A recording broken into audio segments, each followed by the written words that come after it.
official BSB Partner Series. This is FAB-Racing. Let's go! FAB-Racing. This is the 2020 FAB-Racing Minibike British Championships. Round 3, Clay Pigeon Raceway. Hello and welcome back to the afternoon session here for the FAB-Racing Minibike British Championship Round 3, Day 2 from Clay Pigeon Raceway. My name is Gareth Hall, joined as always by Tristan Finocchiaro, and we're bringing you some more racing from Clay Pigeon, and one of those, it's going to be the MKG P70s up next, and Johnny Garness lining up on pole position. We saw him take a dominant victory in the first race of the weekend yesterday. Let's hear from a few words from him from Friday afternoon. Gareth Hall here with Johnny Garness, of course last season's LC40 Elite Champion. This season running in a couple of different championships and really strong first 2 rounds of the season in Lids. So how well did they go for you? Yeah, they went quite well. So the first, I think Saturday was dry, which was pretty good. I think I got first, second and another first, because when I got first, me and Casey on the line, we bumped into each other, and luckily I managed to stay on, but he unfortunately fell off, so I got first in that. And then on Sunday it started raining, because I wasn't that confident on the wet, but my dad got some new tyres. I started dropping back down in the pack, and then towards the middle I started working my way up to the top, and I finished third. And then the next race, Mason Foster, because he had experience on the 50s, he cleared off with Casey, I think, and then Casey unfortunately crashed, and I think I came second in that race. So yeah, it was pretty good for me. And obviously you've now got a lot of experience in both wet and dry, and we saw obviously both rounds in Lids, so you did okay in the wet, but obviously you looked a lot stronger in the dry. So tell us the difference in the conditions between the bikes, how you ride them differently, and how it felt for you on the bike whilst you were going around the circuit. So in the dry you can be a lot more aggressive, and in the wet you have to be really smooth on the throttle. If you make silly moves, it's going to mess up your lap time or race, stuff like that. Johnny Garness there speaking to us before this weekend. You'll be able to see him on circuit very, very shortly, lining up on pole position, and the young man looking very, very strong this season. Yeah, really strong this season. Picked up a few wins last weekend at Lid, and picked up a win yesterday. He's going to start on pole position ahead of Josh Bannister, the number 2, and Ben Jolliffe, who suffered a DNF yesterday. Lucas Brown will be in 4th place ahead of Mason Foster, Clayton Edmonds, Alfie Davidson, Harrison McKay, Holly Harris and Greg Marshall rounding out your top 10. Jacob Stevenson will start in 11th position, with Felix Dorling rounding out the grid on the number 87 machine. There you see then the number 57 of Johnny Garness lining up on pole position with the red bike just next to Josh Bannister. They look to the lights and they are away. Brilliant start from Josh Bannister. Pulls away from the field as they go down into turn 2 for the first time. Lucas Brown and Johnny Garness side by side through turn 2 as well, and Lucas Brown gets in front of the number 57, so Johnny Garness dropping through the field in the opening stage of this race as he goes up the inside into the hairpin. So we see Lucas Brown go into the lead, and Josh Bannister drop down to 3rd in one foul swoop at the hairpin. So all action at the beginning of this race. Looking further back at the number 67, that's Jacob Stevenson just battling further down there, but brilliant start from Josh Bannister, but unfortunately dropped back through the field at the hairpin, and Johnny Garness now takes the lead at turn 1. So brilliant stuff from Johnny Garness. Will he be able to clear off like he did yesterday, or will Lucas Brown be able to go with him? We were talking yesterday, Gareth, about how the number 29 of Lucas Brown is quite a bit taller than the number 57 of Johnny Garness, and just struggles with straight line speed just because of that extra weight, because of his height. So difficult stuff for Lucas Brown, but he's absolutely flying in this championship, 2nd in the championship at the moment, and looking to try and stay with Johnny Garness in this race. Yep, Garness bogging down off the line, but managing to claw his way back up into the lead of this one, and sets the fastest lap of a 38.3, and we've seen Johnny Garness has been comfortably around 0.8 of a second, or at least faster than anyone else, and he's already pulled out a second gap over Lucas Brown. And as you say, Lucas Brown's height, his weight is playing a little bit of a disadvantage to him. Johnny Garnes, who celebrated his birthday on Friday, turning 12 years old, will be looking at moving into the British Talent Cup maybe this season, perhaps next, but he's leading this one and once again starting to ride his way from the rest of the pack. And Lucas Brown's going to try and stay with him, and we can see across the line does come Johnny Garnes now with a 1.9 second advantage. That was about an 8.5 gap that he pulled on Lucas Brown that way around. Josh Bannister back down to 3rd place. Mason Foster's made his way up into 4th. Ben Jolliffe now in 5th. Alfie Davidson passes Harrison McKay for 6th position. Yeah, just looking at the number 125 there of Ben Jolliffe, he's in 5th spot. He got a really good start yesterday.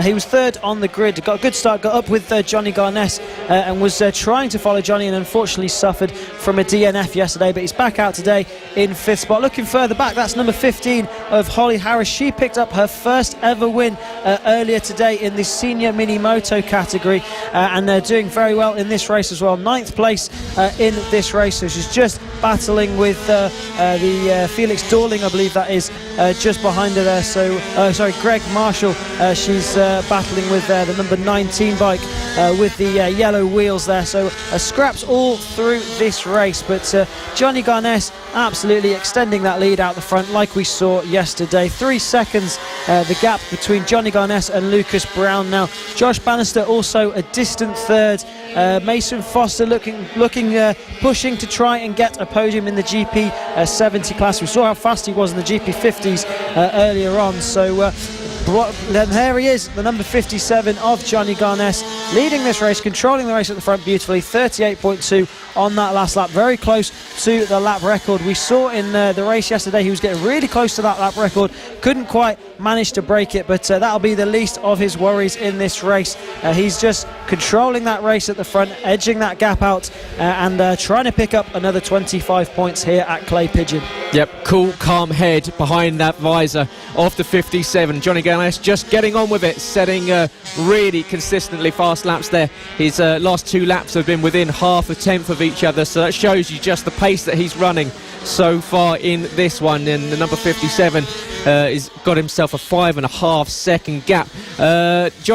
Lucas Brown has now got Josh Bannister and Mason Foster for company for 2nd position. So Lucas has been reeled in by the number 2 and the number 88, and Mason Foster, who's targeting a top 3 finish in the championship, he's got to clear the likes of Josh Bannister and Lucas Brown if he's to start picking up points. Lucas Brown, as you say, a pretty comfortable lead in 2nd in the championship to Mason Foster, who's around about 17 points back on him. But yeah, a really good start to this one for Lucas. He's currently holding on to that 2nd place.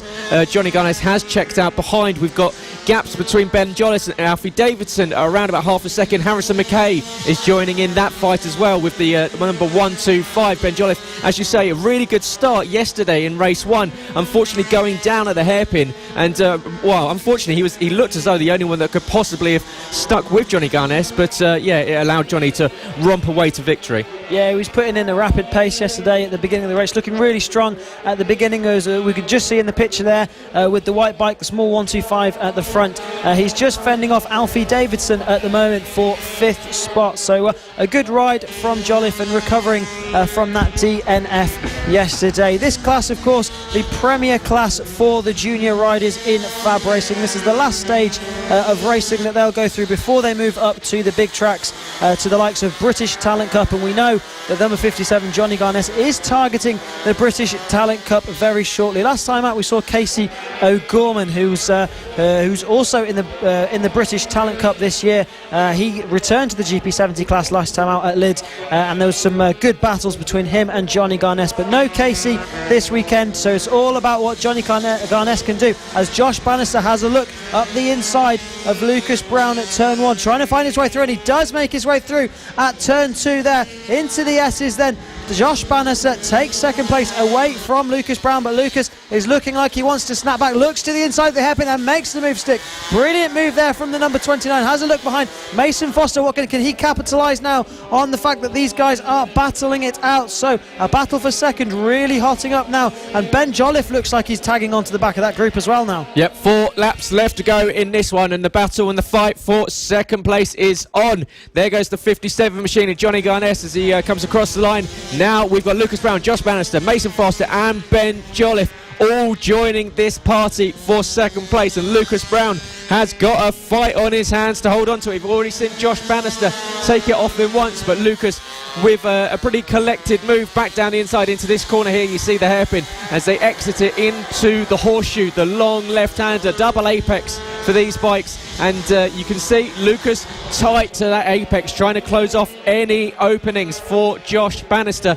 And this battle here is starting to invite a whole gaggle of bikes into it, so anyone from these 5 riders could potentially pick up a podium. Yeah, absolutely. It looks like one of the last laps, Lucas Brown was struggling for a pace, a bit dropped into the 40s, but he's back on pace now with 39.5 on that last lap, matching his rivals now. So perhaps a mistake for Lucas Brown, invited a few more riders into the mix, but he did a brilliant job to snap straight back at Josh Bannister. Brilliant move from Josh Bannister into turn 2, but then Lucas Brown was able to snap straight back at him and make sure that Josh Bannister couldn't get away. Mason Foster now looking really menacing as they come up to some lapped traffic there. That's the number 87 of Felix Dorling. So they just make their way through on Felix Dorling, nice and clean from these guys. Down barreling into turn 2 for the penultimate lap of this race. A brilliant battle brewing here for second place. So who's it going to be? Will Lucas Brown be able to hold on as Mason Foster now moves up into third place? No, sorry, that is still Josh Bannister in third place. So Josh Bannister looking to try and find his way through on the number 29 of Lucas Brown. Johnny Garness comes to start the final lap. Absolutely brilliant showing from him. Consistent 38s and consistently faster than anyone else on circuit. Yep, Johnny Garness now just with a few more corners to come around and pick up his second win on the weekend from here at Clay Pigeon Raceway. And yep, just 3 more corners for the young man to make it a 3rd win on the season. Fourth win on the season, sorry, for Johnny Garness. And he, after a little bit of a slow start, he's made it up, and he's got an absolutely monumental lead across the line. Comes to the race winner, Johnny Garness, arm up in the air celebrating. He knows that he's absolutely blitzed this one. What a win for the young man. The 57 takes another win on the season across the line. This is going to be anyone's guess. It's going to be a drag between several cars, all within the same second of each other. It is Lucas Brown to Josh Bannister for your podium. Mason Foster and Alfie Davidson just 0.2 of a second back on them. Ben Jolliffe equally joined up and made it a 5-car battle out of the from Lucas Brown down. But yeah, what a win from Johnny Garness. Lucas Brown in second, Josh Bannister picking up that 3rd place finish. Yeah, brilliant stuff from your top 3, and a brilliant battle for second place in that one with them all battling it out. But there it is then confirmed. Johnny Garness wins by an incredible almost 12-second lead over the number 29 of Lucas Brown. Brilliant stuff from both of those. Third was Josh Bannister ahead of Mason Foster and Alfie Davidson, rounding out the top 5. Ben Jolliffe took 6th place after that DNF yesterday. Harrison McKay took 7th ahead of the number 146 of Clayton Edmonds. Holly Harris in 9th, just beating Greg Marshall, who finished in 10th place. Yep, fantastic result there for Johnny Garness. Equally for Lucas Brown, as that pretty much tries to stop Johnny from extending that lead in the championship by too much. But with Johnny Garness now with a pretty healthy lead, he now moves up to 176 points in the championship. Lucas Brown now up to 144. So a little bit of work for Lucas if he is to close in on Johnny Garness, who's looking the rider to beat in this MKGP 70 class. Yeah, Johnny Carnes is leading the championship and he's extending his championship lead even further now. So it'll be interesting to see if these riders can tag onto him later in the season. But at the moment, it doesn't seem like anyone can stop him. Up next, then, back to the mini motos, the AC40 Pros lining up on the grid now for their race 3, their final race of the day, the first race 3 for all of the activities going on today. You can see big dark clouds in the background there, so perhaps some wet weather later on in the day. Yeah, we saw in Lid on the Sunday for round 2 that we had some wet weather come over in the afternoon, so I'm sure all these riders will be hoping that is not the case, but it's going to be Archie Gibbs and Joshua Williams on the front row of this one, of the AC40 Pro class, their second or third race of the weekend and the second race of the day. But yeah, it's going to be Archie Gibbs on pole with Joshua Williams in second, Ethan Sparks back in third place with Thorley Trevorrow in fourth, Marco Holt in 5th with Archie O'Brien in 6th, Harry Payne back in 7th with Bill Harris in 8th, Luke Fitcher in 9th with Noah Guillory in 10th, and Bailey Lawrence, who is joining the grid here at Clay Pigeon, is in 11th place. And so, yeah, it's Archie Gibbs that has been pretty mega so far this weekend. Yeah, Archie Gibbs has been absolutely flying this weekend. Had a bit of engine trouble at the last round at Lid, but still picked up some solid points from Lid. He's got that trouble fixed for this round, and he's raring to go, and took pole position by a good way, and has picked up a win as well this weekend. So brilliant stuff from the number 3 rider. You can see him there on pole position with the fluorescent yellow flashes just next to the all black leathers there of Joshua Williams. So they look to the lights now. The lights go on and they're off, and we're away for the third race of the day. Ethan Sparks with a tremendous start there, making his way up into second place. Archie Gibbs dropping down from first to third off of the line. So Joshua Williams it is, with a little bit of breathing space already in this race. So Joshua Williams, the number 78, leading from Ethan Sparks and Archie Gibbs. Marco Holt has done a really good job to make his way up into 4th place as well. Yep, great start there from Joshua Williams, as Archie Gibbs now into second position. But yeah, Joshua Williams did exactly what he needed. Really good launch off the line. And as you say, great start from Marco Holt, the rider in the green helmet inspired by Monsters Inc. And across the line will come Josh Williams. Archie Gibbs has closed right in on him over the second half of this lap. But Ethan Sparks now drops down to 3rd place. But Marco Holt is not too far behind Ethan, so watch out for Marco. He gets a little bit faster as the weekend goes on, so we'll see if that rider in the 58 bike is able to hold off Thorley Trevorrow, who he passed off the line. But yeah, it is still Josh Williams leading this one from Archie Gibbs. But once again, like we saw in the second race of the weekend, of the race this morning, it's Josh Williams and Archie Gibbs toe to toe with each other. Yeah, Archie Gibbs managed to get through on Ethan Sparks, and now right on to the back wheel of Josh Williams. So Archie Gibbs will be looking to try and get one done on Joshua Williams. He has a look into turn 1, but doesn't quite make it stick just yet. Still 7 laps to go in this race, so plenty of time for Archie Gibbs, so he doesn't have to worry. Ethan Sparks dropping back now.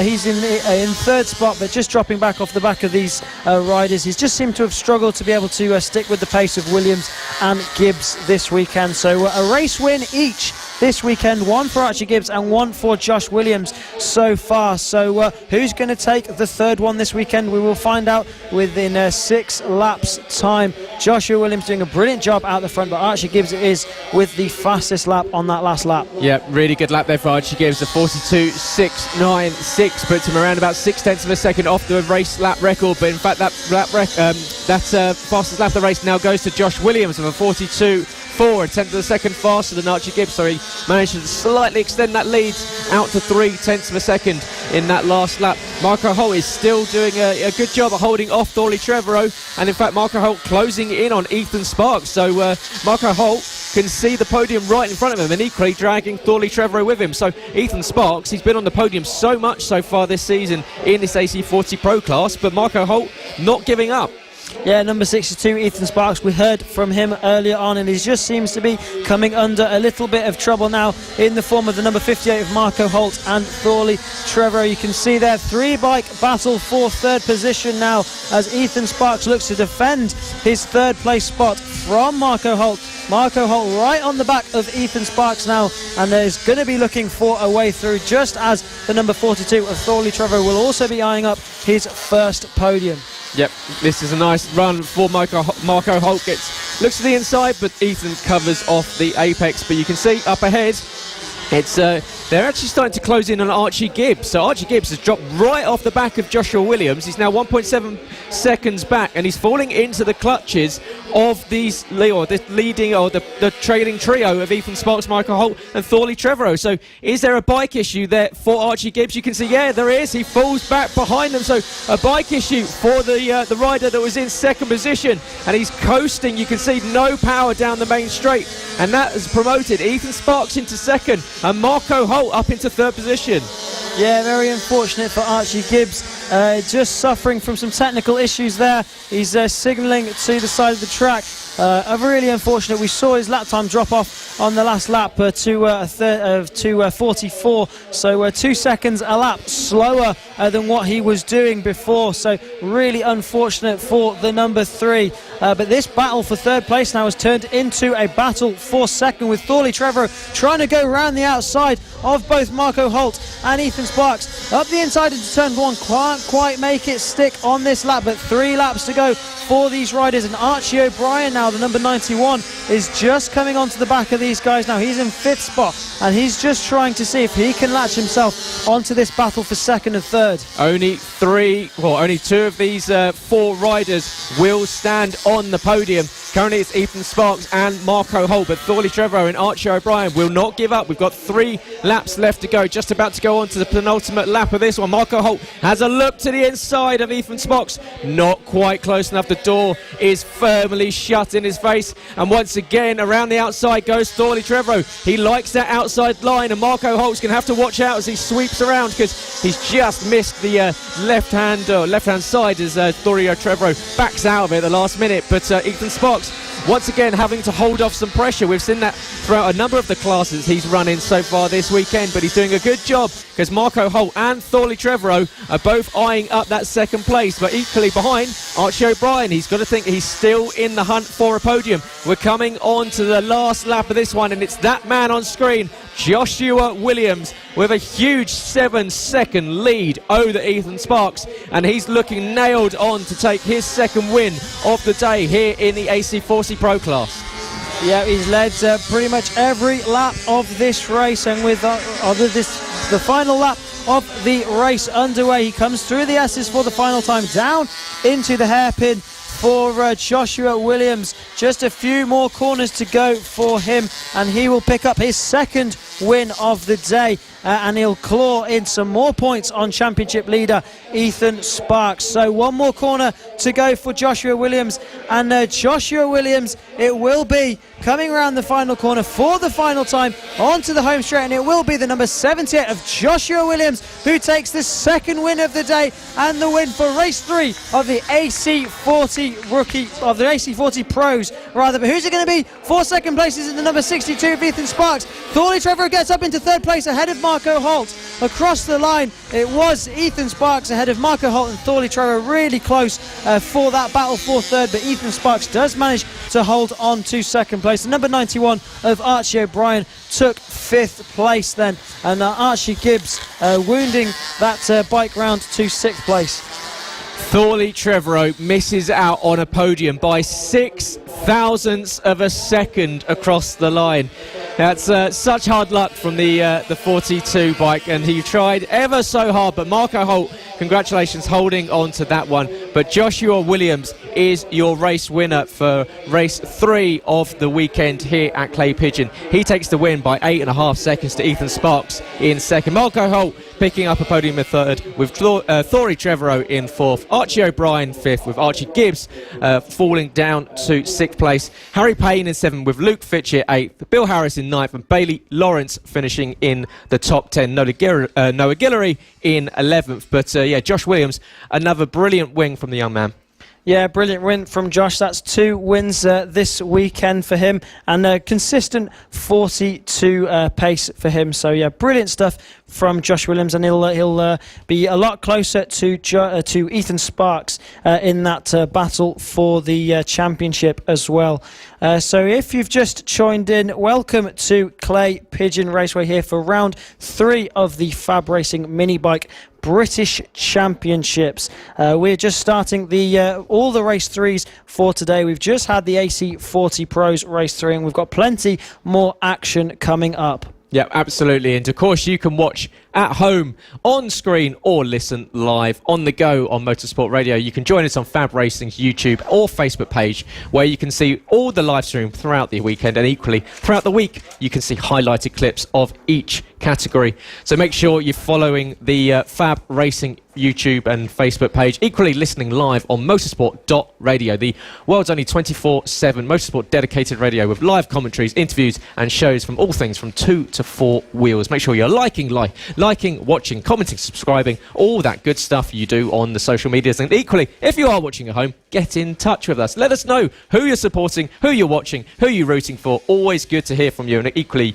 you can let us know by going to @FAB-Racing on Twitter or @Motorsport Radio. Out on circuit now, we have got the AC40 rookie class. Now, Austin Johnson, very strong start to the season. The young man has had from Thrillford in Oxfordshire, just down the road from me. And he's enjoyed a very strong start to not only this season, but this weekend. Yeah, he's done really well this weekend, picking up a first and a second.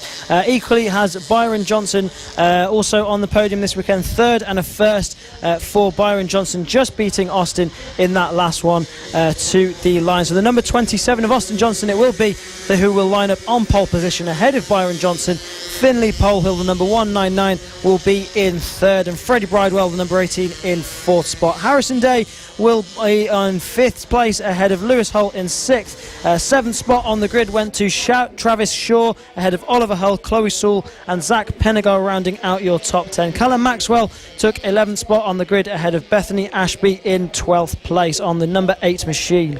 Austin Johnson frustrated in race 1 after just losing the race win in the last few laps to Byron. So Byron getting past, and you can see visibly Austin was frustrating crossing the line, just slapping the side of his bike and his handlebars. But he's on pole position, and he's got his brother alongside him. So the pair of them have got a good run down to turn 1. But watch out for the 199 Finley Polehill, because we know that Finley starts fast and he gets himself up there. So the riders will all be looking to the lights and waiting off for that those 3 red lights to extinguish and send them down to turn 1. So you've got the 27, the 37 and the 199. They were the ones that locked out the podium in race 2 earlier today. But you can see, looking to the lights, everyone will quickly tint up to look at the 3 red lights, and we will be ready to get off and underway here for the AC40 rookie class. Their final race of the weekend from here at Clay Pigeon Raceway in Dorset, just nestled in the countryside on the Dorset-Somerset border, and it's a very lovely circuit. If you've not been here, I implore you to come down and try it out, whether you're on a mini bike or in a go-kart. It's a lot of fun, a very lovely little circuit. And yeah, you're joining myself, Gareth Hall, and Tristan Finocchiaro for the rest of the afternoon, with plenty more racing coming up. We've got the GP0s and MGB 140s, and equally senior mini motos coming up, where Holly Harris looking to take a second win after her brilliant race win in the last race before the break this morning. So yeah, plenty more action coming up here from Clay Pigeon Raceway. Yeah, and be sure to tune in for the PB 140s and Moto Team race. Gave us plenty of excitement last time out. Shai Nisbet will be looking to take up another win in that one later on, as we just wait to get this race started at the moment. A delayed start in this race at the moment. So we saw some brilliant stuff this morning for the AC40 rookies. The 2 Johnsons locked out first and second, and had a tremendous battle with Byron taking the win. Yeah, Byron just stealing it with 2 laps left to go, and Austin, who the pair of them have been kind of trading wins throughout the season so far with Finley Polehill. But yeah, it's been a really strong start to the season from the 2 riders from Filford, and yeah, they seemingly enjoying this first go in AC40 before making the most likely step up to the AC40 Pro class next season. You can see all the riders just sitting on the grid waiting up. The nerves will be building underneath those crash helmets. Of course, these riders upwards of 6 years old, so I believe we will be possibly doing 1 warm-up lap. So yeah, everyone just readying up, getting ready to go for this 3rd and final race weekend. So yeah, we go 1 more warm-up lap for the AC40 rookie class, and it's going to be another stellar race. We've seen brilliant racing so far from these youngsters, and riders as young as 6 years old showing tremendous racecraft. Yeah, absolutely. It'll be the first season of racing for all these guys. They've had a few races under their belts now, and this will be the final race of the weekend for these guys. Another warm-up lap for them then, and we can expect to see some brilliant racing in this class. Freddie Bridewell, unfortunately, not lining up on the grid today. He wasn't in the race earlier on, and he's not lining up on the grid in this one. So that's unfortunate for Freddie Bridewell, but expect to see the 2 Johnsons out the front with Finley Polehill as well joining them. What can Harrison Day and Lewis Holt do about the charging trio at the front? Well, we'll have to wait and see as they line up on the grid once more, ready to get this race underway. Travis Shaw, we also saw earlier on, have a really good showing and almost take his first podium, but unfortunately crashed out, so he'll be one looking to try and mix it with the top 3 as well. So race is going to be underway very, very shortly now, as all these riders look to the lights once more for the final time today, and they're away. A good start from the 2 Johnsons, but Finley Polehill on the bright orange machine getting a really good start, trying to get up the inside into turn 2.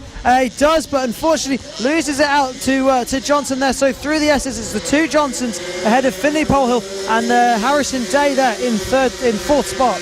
Byron Johnson taking the lead past Austin into turn 1. Finley Polehill had a think about it, but had the door closed on him. But it's Byron Johnson from Austin, Finley Polehill, and the top 3 that we expected with Harrison Day going with them. But it's a great start for Byron once again. He's looking at taking another win on the weekend here. But it's going to be the Byrons, it seems, once again to be having a very strong showing here at Clay Pigeon. But Finley Polehill and that fluoro orange machine is going to go with them, and you can see across the line Byron Johnson, Austin Johnson, Finley Polehill and Harrison Day all split by a second. Harrison Day taking the fastest lap there already, so a 49 flat. So good start from Harrison, staying with this lead trio.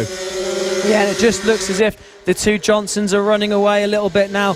You can see Finley Polehill trying to keep with them, although it almost closes that gap right down at the hairpin, so not able to run away just yet are the 2 flying Johnsons at the front. But Harrison Day, like you said, doing a really good job to stay with these guys. Harrison Day, we've seen him pick up a few podiums, picked up a podium earlier on today as well, so he'll be looking to make to pick up another one as Finley Polehill tries to go around the outside of Austin Johnson at the final corner, gets a good drive on to the straight as they head down into turn 1. 6 laps to go then in this race, heading into turn 2 once again. Byron Johnson going really defensive, trying to make sure Austin can't find a way through. Austin with the fastest lap of the race on that last lap, so these guys really pushing, all within a 1/10 of a second were these guys across the line, as Byron Johnson again going really defensive down into the hairpin, so making sure that Austin can't find his way through. So Byron trying to pick up his 2nd win of the day here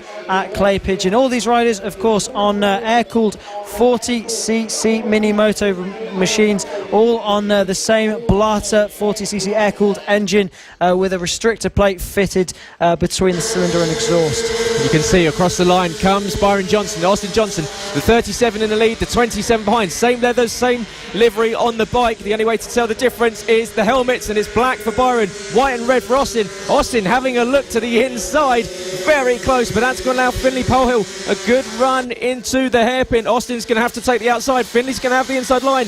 Not close enough on the brakes, going down into the braking point for the hairpin. Now into the horseshoe.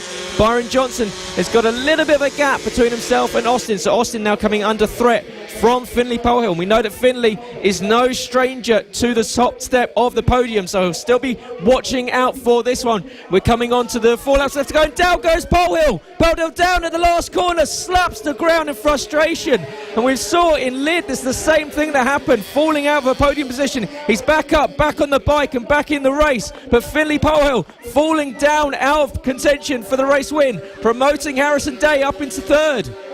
Yeah, really unfortunate there for Finley Polehill, crashing out at the final corner and making it Johnson 1-2 at the front. So it's these two battling it out. No more Finley Polehill in that battle, and promoting Harrison Day up into third position now. So possibly another podium for Harrison Day, but he's going to have to fend off Travis Shaw as well. So the two Johnsons out the front. Byron Johnson it is that leads at the moment with the black helmet, ahead of Austin Johnson now as they head into the first corner one more time. Down through the first corner into turn 2, the right-hander. Byron Johnson going really defensive once again, looking further back there. That's Travis Shaw, who's found his way past Harrison Day. So that's Travis Shaw up into third spot now. We saw him fighting for a podium earlier on and unfortunately crashed out. So that's Travis Shaw in fourth spot at the moment, battling out with Lewis Hull. Yep, Lewis Hull trying to close in on Travis Shaw for fourth place. Finley Polehill has recovered back to sixth. But Finley, you can imagine the fire will be in his eyes, and that's not the way he wanted to end the weekend. He's closing right back up. So Finley, he's got the pace to get back past Lewis Hull and Travis Shaw. Does he have the talent to go with it? Because he's going to need to take a deeper line. But we're coming on to the last lap, I believe, and that's the two Johnsons. Byron leading from Austin. The gap across the line was a tenth of a second. Harrison Day is in a comfortable third position. Travis Shaw is got Lewis Hull and Finley Polehill for company as they come across the line. And it's still this battle we have going on between Byron Johnson and Austin Johnson. We're on penultimate lap of this one. So one more lap after this for Byron Johnson to hold off Austin Johnson. And it's going to be a fight between the pair of them. There's a little bit of lap traffic there, so both get past quite carefully, quite easily, and down into the final corner. There's Chloe Sewell. They've got to navigate around her, and Austin up the inside, past our Byron. Takes the lead coming on to the last lap. Exactly what he needed. Byron getting a little bit out of shape, getting past the lap traffic now. Coming up to a few others from Austin Johnson, taking the lead of this one, but he's got to hold on to it for a few more corners. Yeah, Austin taking the lead there at the final corner. Will Byron be able to replicate it? He has a chance now down into the hairpin. Looks to the inside, but not quite close enough. Just two more corners to go as they go into the horseshoe. Byron looking to the inside as they go into the horseshoe. Just has his nose wiped there by Austin Johnson as they go into the final corner. Who's it going to be? Will it be Byron or will it be Austin? We saw Byron take a win earlier on today. As they come out of the final corner, he gets a good drive, and they're going to be side by side as they come onto the line. Who's it going to be? Will it be Austin or will it be Byron? It looks as if it's Byron Johnson that takes the win in a photo finish across the line. And it's Austin that finishes in second place once more. So 2 wins for Byron Johnson today. The number 37 takes the win here for race 3 of the AC40 rookies. What clever riding for Byron Johnson. He knew if you took the inside line going across the line, you shortened the circuit. And what did he do? He hugged that inside line and took it by 12 thousandths of a second. So after losing the lead of the race on the penultimate lap, he just took it and just so well done.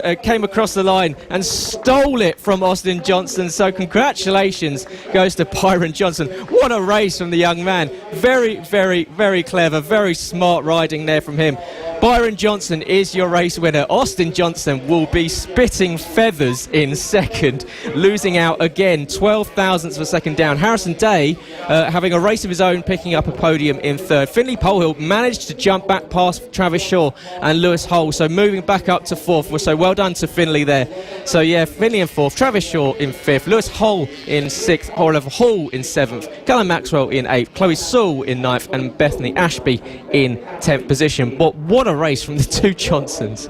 Yeah, brilliant stuff from them, locking out the top two once more, and 2 wins today for Byron Johnson. He'll be very happy with that, and really good day for the Johnson family. Harrison Day taking another podium in that one, the number 15.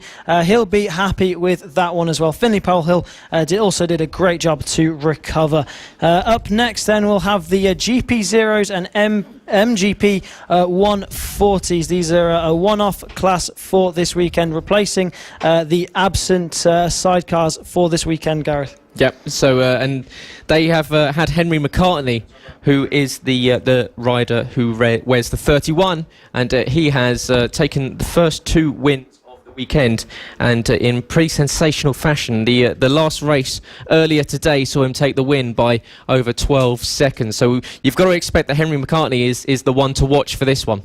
Yeah, we're seeing the pace that Henry McCartney had earlier on today and yesterday. You'd like to think he's going to be able to just absolutely run away with it at the front in this one. Put it on pole by quite a margin as well. A good battle brewed between Josh Bannister and Warwick Brady for second place, so expect to see those two battling it out as well, and also expect to see them doing all they can to try and stay on the back of the number 31 of Henry McCartney. Will he make it 3 wins from 3? We will find out very shortly.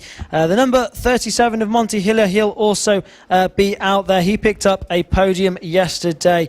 He will line up in 4th spot on the grid. 4-rider grid for this one in this exhibition race for these bikes. You can just see there all black bike and colourful leathers there for number 31 of Henry McCartney, lining up on pole position ahead of the Wham liveried number 2 there of Josh Bannister as they start their warm-up lap and begin to get ready for their 3rd race of the weekend, 2nd race of the day here at Clay Pigeon for round 3 of the FAB-Racing Minibike British Championships. Yep, and it will be Henry McCartney on the pole, Josh Bannister alongside him in 2nd, Warwick Brady in 3rd on the 99 bike, and Monty Hillier, as you say, in 4th place. All riders have picked up a podium so far this weekend, so it could go anyway, but watch out for Henry McCartney showing immense pace this morning to take a absolutely stonking lead and wipe himself away from the rest of the field and disappear up the road and come away with another win to make it 2 for 2. Let's see if he can make it 3 for 3 as all 4 riders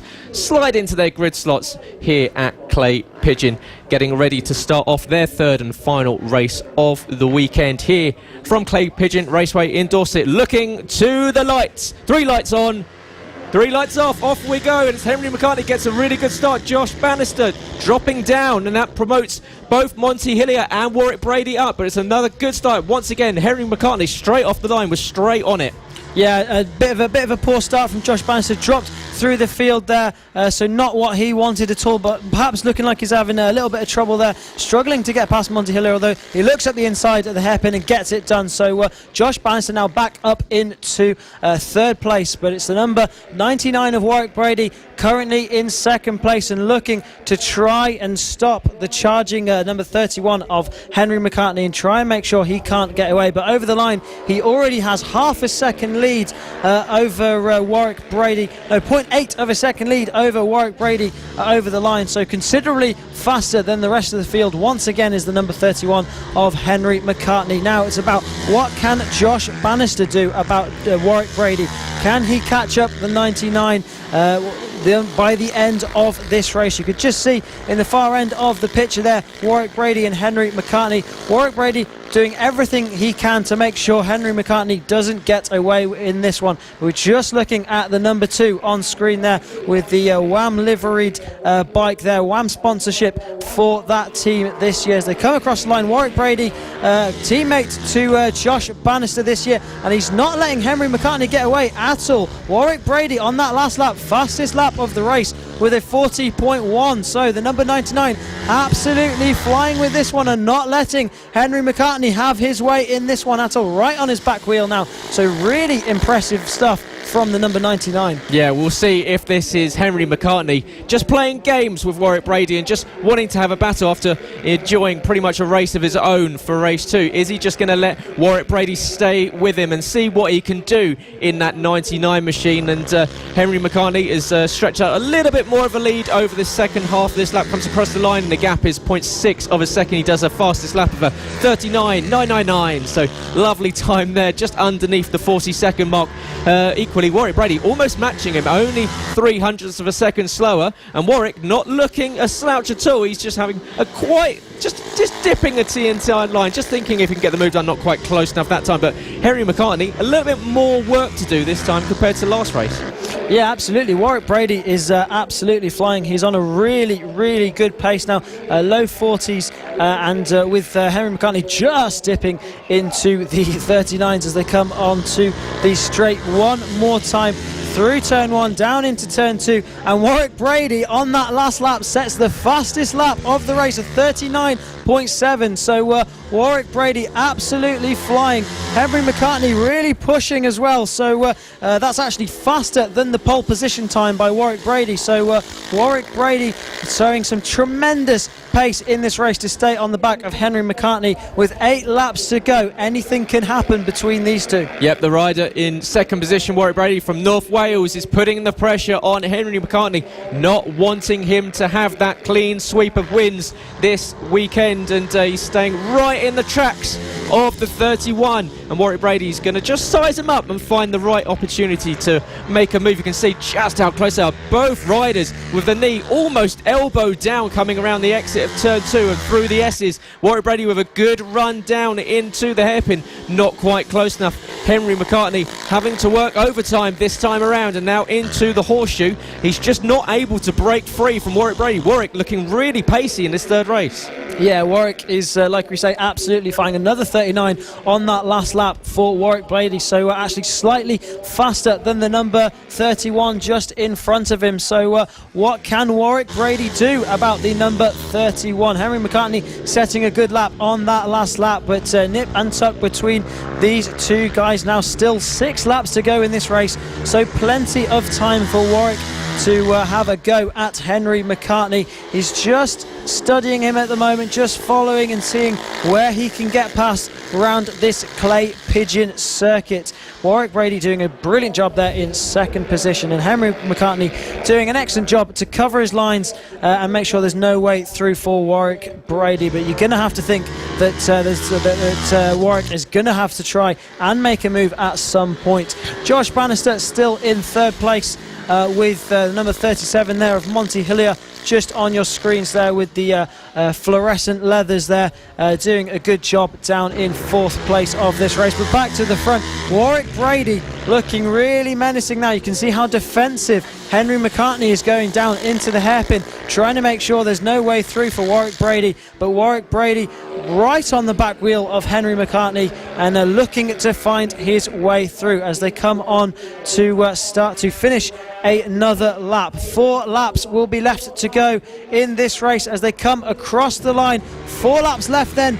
To what can Warwick Brady do about the number 31 of Henry McCartney? Both riders, 31 and 99, in the lead battle, came across the line with lap times almost identical. So it shows you that Warwick Brady has really upped his pace here in the afternoon session. We can see Monty Hillier there on the 37 is circulating in fourth, and we've now got Henry McCartney and Warwick Brady that are still battling out for this one. We're coming on 3 laps left to go, and Henry McCartney's looking at picking up a clean sweep, 3 from 3. He wants that hat-trick of wins, and in fact he's gapped it a little bit. He comes across the line, he's takes 0.3 of a second out of Warwick Brady there. So Henry McCartney starting to get a bit of a shift on late in this one. We've got 2.5 laps left to run in this third and final race.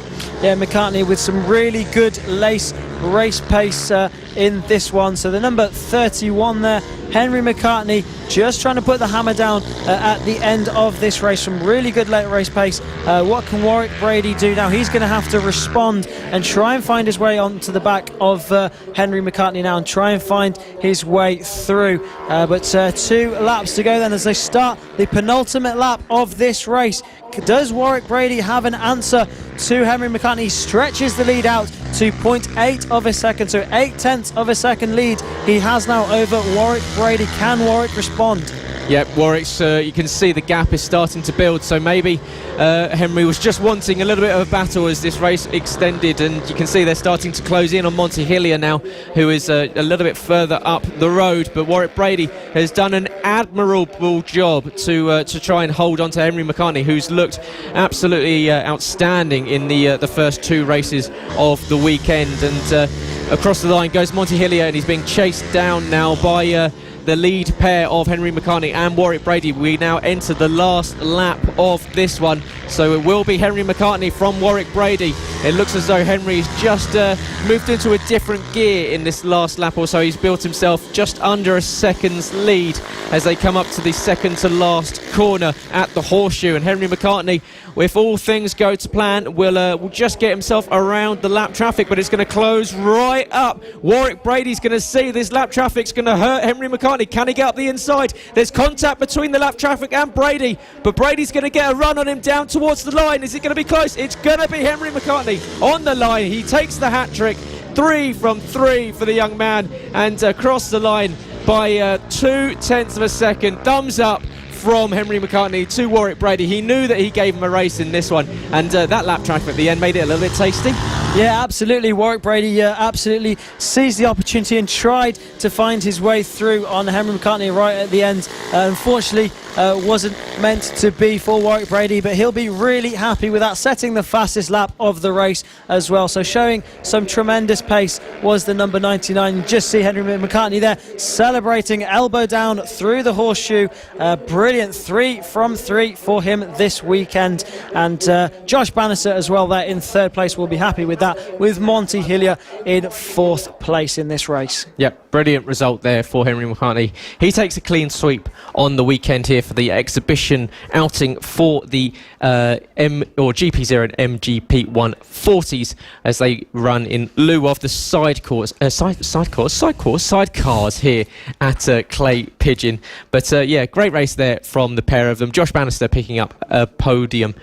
But yeah, let us know if you're watching. Did you enjoy it? But you can do that by getting in touch with us at FAB-Racing on Twitter or at Motorsport Radio on Twitter. Equally, by dropping into the comments if you're watching live on FAB-Racing's YouTube or Facebook page. And it's always good to hear from you as the senior mini motos roll out onto the grid. You can see Bernie Hook there, hand out, seeing if there's any precipitation falling from the sky, and that's something that he suffered with maybe in Lid a little bit. We saw a very fun greasy circuit in Lid with the conditions ever changing.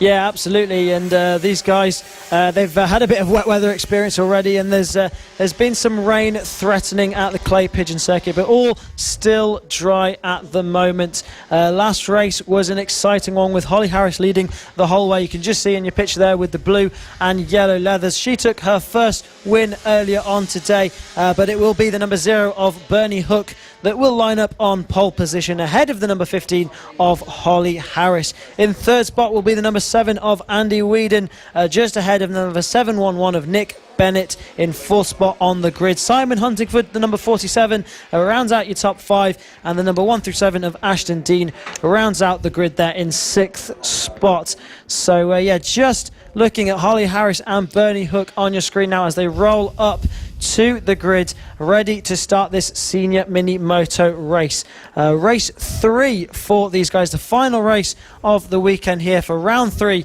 of the FAB Racing Minibike British Championships. Holly Harris in the blue and fluoro yellow overalls, and Bernie Hook with the black and red as they look to the lights. Can Holly get a good start once again? Off the line, Bernie Hook gets a great jump there, straight up into the lead. Holly Harris into second position and Andy Whedon in third. But great start there, Bernie Hook. Really, really good run off the line. You can see already building himself a nice lead.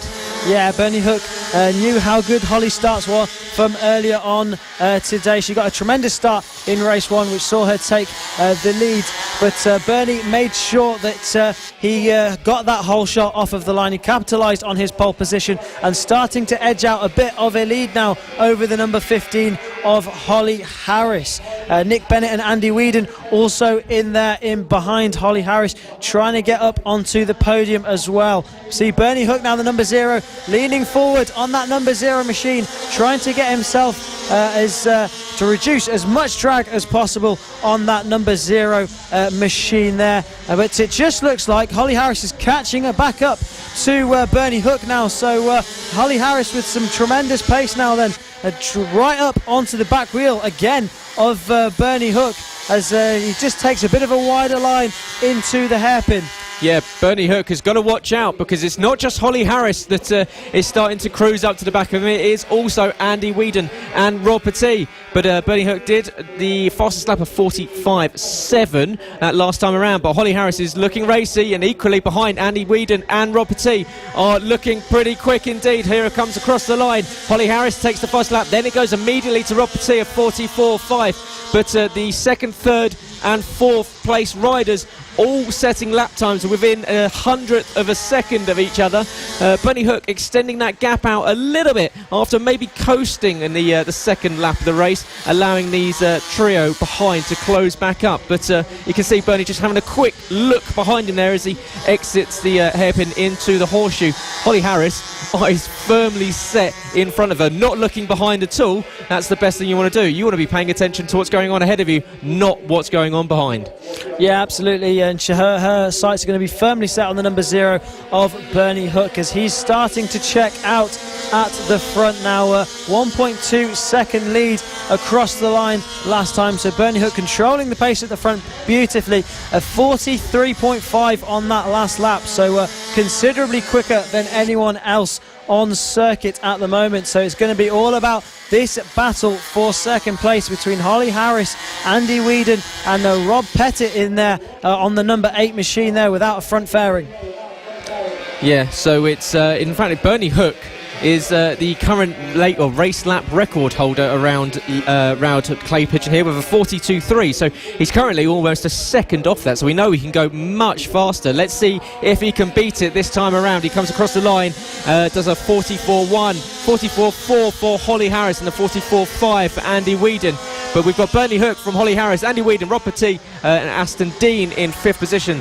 Simon Huntingford in 6th place is 1.6 seconds back off of Aston Dean, but the gap for second through to 4th is only 0.6 of a second. It's heating up. Holly Harris looking for another podium on the weekend. Yeah, Holly picked up a win earlier on and a second yesterday, so a whole stack of points for Holly this weekend, and she's looking to pick up even more in this one. Looking good to pick up 20, but she's going to have to fend off the bikes behind her as Rob Petit tries to go around the outside of the last corner.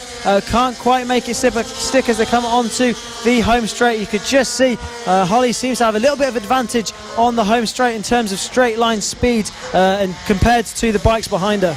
Yeah, she's a lot smaller, equally a lot lighter than some of these other seniors on these mini motos, which really has helped you. You can see just extending that lead into these straights on the exit of the final corner down towards turn 1, and that gap between the S's and the hairpin. So that's where Holly builds that advantage. But into the corner you can see Rob Petit sweeps to the outside. Not quite close enough. Holly doing exactly what we saw from her in race 2. Really strong defensive driving. Around the outside goes Rob Petit, gets a really good run, uses the runoff area. Can he get alongside? No. In fact, that's going to allow Andy Whedon to sweep around. They go side by side across the line. Andy Whedon's going to have the inside line and takes the position. Oh, just about. And Rob Petit gets back past. We've got 3 laps left to go in this one. Holly Harris is once again under pressure from several riders behind them, doing a masterful job of holding them off, except for this time it's for second position with Bernie Hook with a 1.7 second advantage up the front.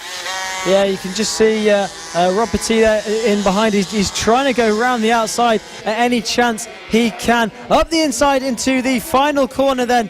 Just seemed to unsettle Harris through there. So what can Harris do about the number 8 machine now as they come on to the home straight, using every inch of the track there? Was Rob Petit trying to get himself tucked in as possible as Holly Harris gets right onto the back wheel again. And Andy Whedon looking menacing as well in 4th place. So the penultimate lap for these guys, and the battle for second really hotting up. It looks like Rob Petit now is just able to break away from the number 15 of Holly Harris, but can she respond to the pace of the number 8? Yep, she's got to close in on this final corner and use the final corner to launch herself and use that weight advantage down towards turn 1. But there is your race leader with the black helmet and the gold visor. It's Bernie Hook, who is, you can see, ducking down, trying to create as little amount of drag as possible. There goes second, third, fourth, flashing in front of you, and behind is Aston Dean in 5th place. But it is Bernie Hook whose knee scraping along the ground through the S's, and he's looking as though he's going to take a second win on the weekend. We've got Rob Petit in second place, still holding off Holly Harris, who's half a second down, and it's looking, with all things going to plan, that it will be Bernie Hook picking up another win on the season for him to add to a pretty strong tally so far, with no Josh or Matt Birkin, no Will Howarth. Bernie Hook will be extending this lead in the championship to a huge margin. Across the line comes Bernie Hook, takes the win ahead of Rob Petit. Holly Harris does manage to pick up 3rd place and finish on the podium ahead of Andy Whedon. Ashton Dean in 5th position, and we lost Simon Huntington, I believe, earlier on in this one. But great race there from Bernie Hook. Another controlled victory for the number 0. Yeah, absolutely brilliant victory from him. So that's 2 wins this weekend for him. And Rob Petit, the number 8, will be really happy with that one as well, picking up 20 points for his championship as well. And this will mean Bernie Hook will have a mammoth lead now in the championship ahead of Matt Birkin and Will Howarth, with them not being at this round this weekend. So yeah, Holly Harris as well picking up 3rd place ahead of Andy Whedon and Ashton Dean. So she'll be really happy with that. 3 podiums from 3 races this weekend. Yep, really strong result there for Bernie Hook. Up next, we've got the Junior LC40 Elite class, and a class that we've seen Ryan Hitchcock do very well in so far this weekend.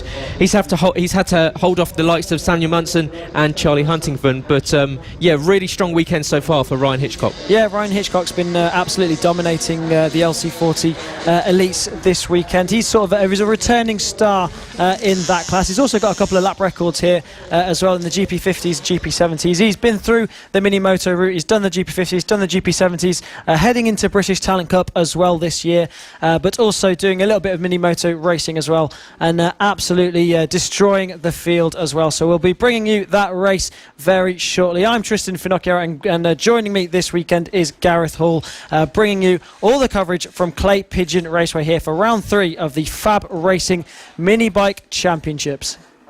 Absolutely, and we've had a fantastic weekend's racing so far, and you can see the Junior LC Elites on circuit now, ready for their warm-up lap, and we've got a grid of Ryan Hitchcock on the pole in the 43, Samuel Munson in the 72 in second, the 76 of Charlie Huntingford in third, with the number 2 of Josh Bannister in fourth, 78 Josh Williams is in fifth, with the number 3 Archie Gibbs in 6th position.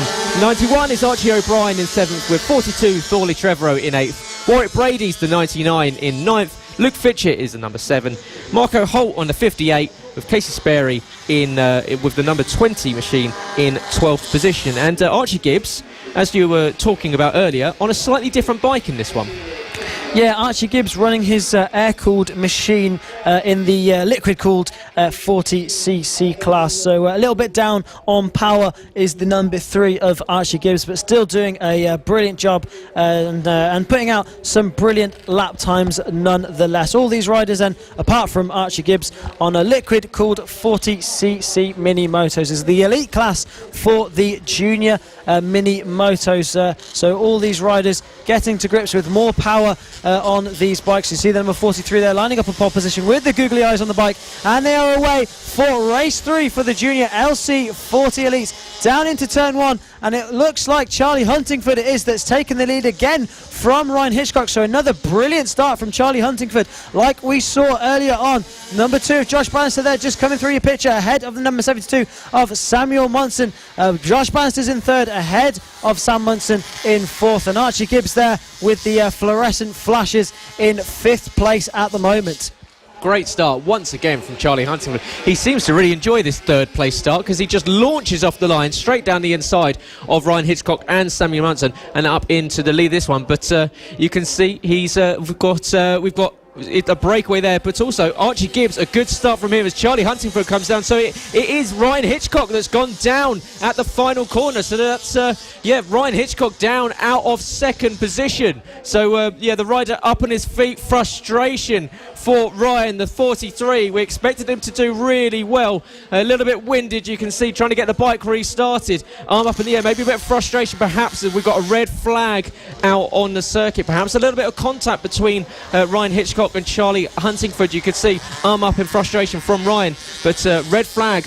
But it was a great start from Charlie. Yeah, it looked as if that number 43 there, Ryan Hitchcock, was pointing at something on the circuit. So I'm not sure if there was something down there or something that he spotted there. He seemed to be a little bit confused as to what happened with that one and pointing towards the circuit. So now we do have a red flag, and we'll be waiting to get this race restarted and back underway. But yeah, we saw a brilliant start from Charlie Huntingford, just like he did earlier on today. The number 76 just in the front of your picture there with the blue bike and leathers. He got a brilliant start, and we saw that he was able to do it earlier on. He was able to do it there, and probably expect him to do it again in this restart. Yeah, he seems to really enjoy these restarts and really enjoy the starts in general. He lightning in a bottle off the line. There's Charlie Huntingford, the 76.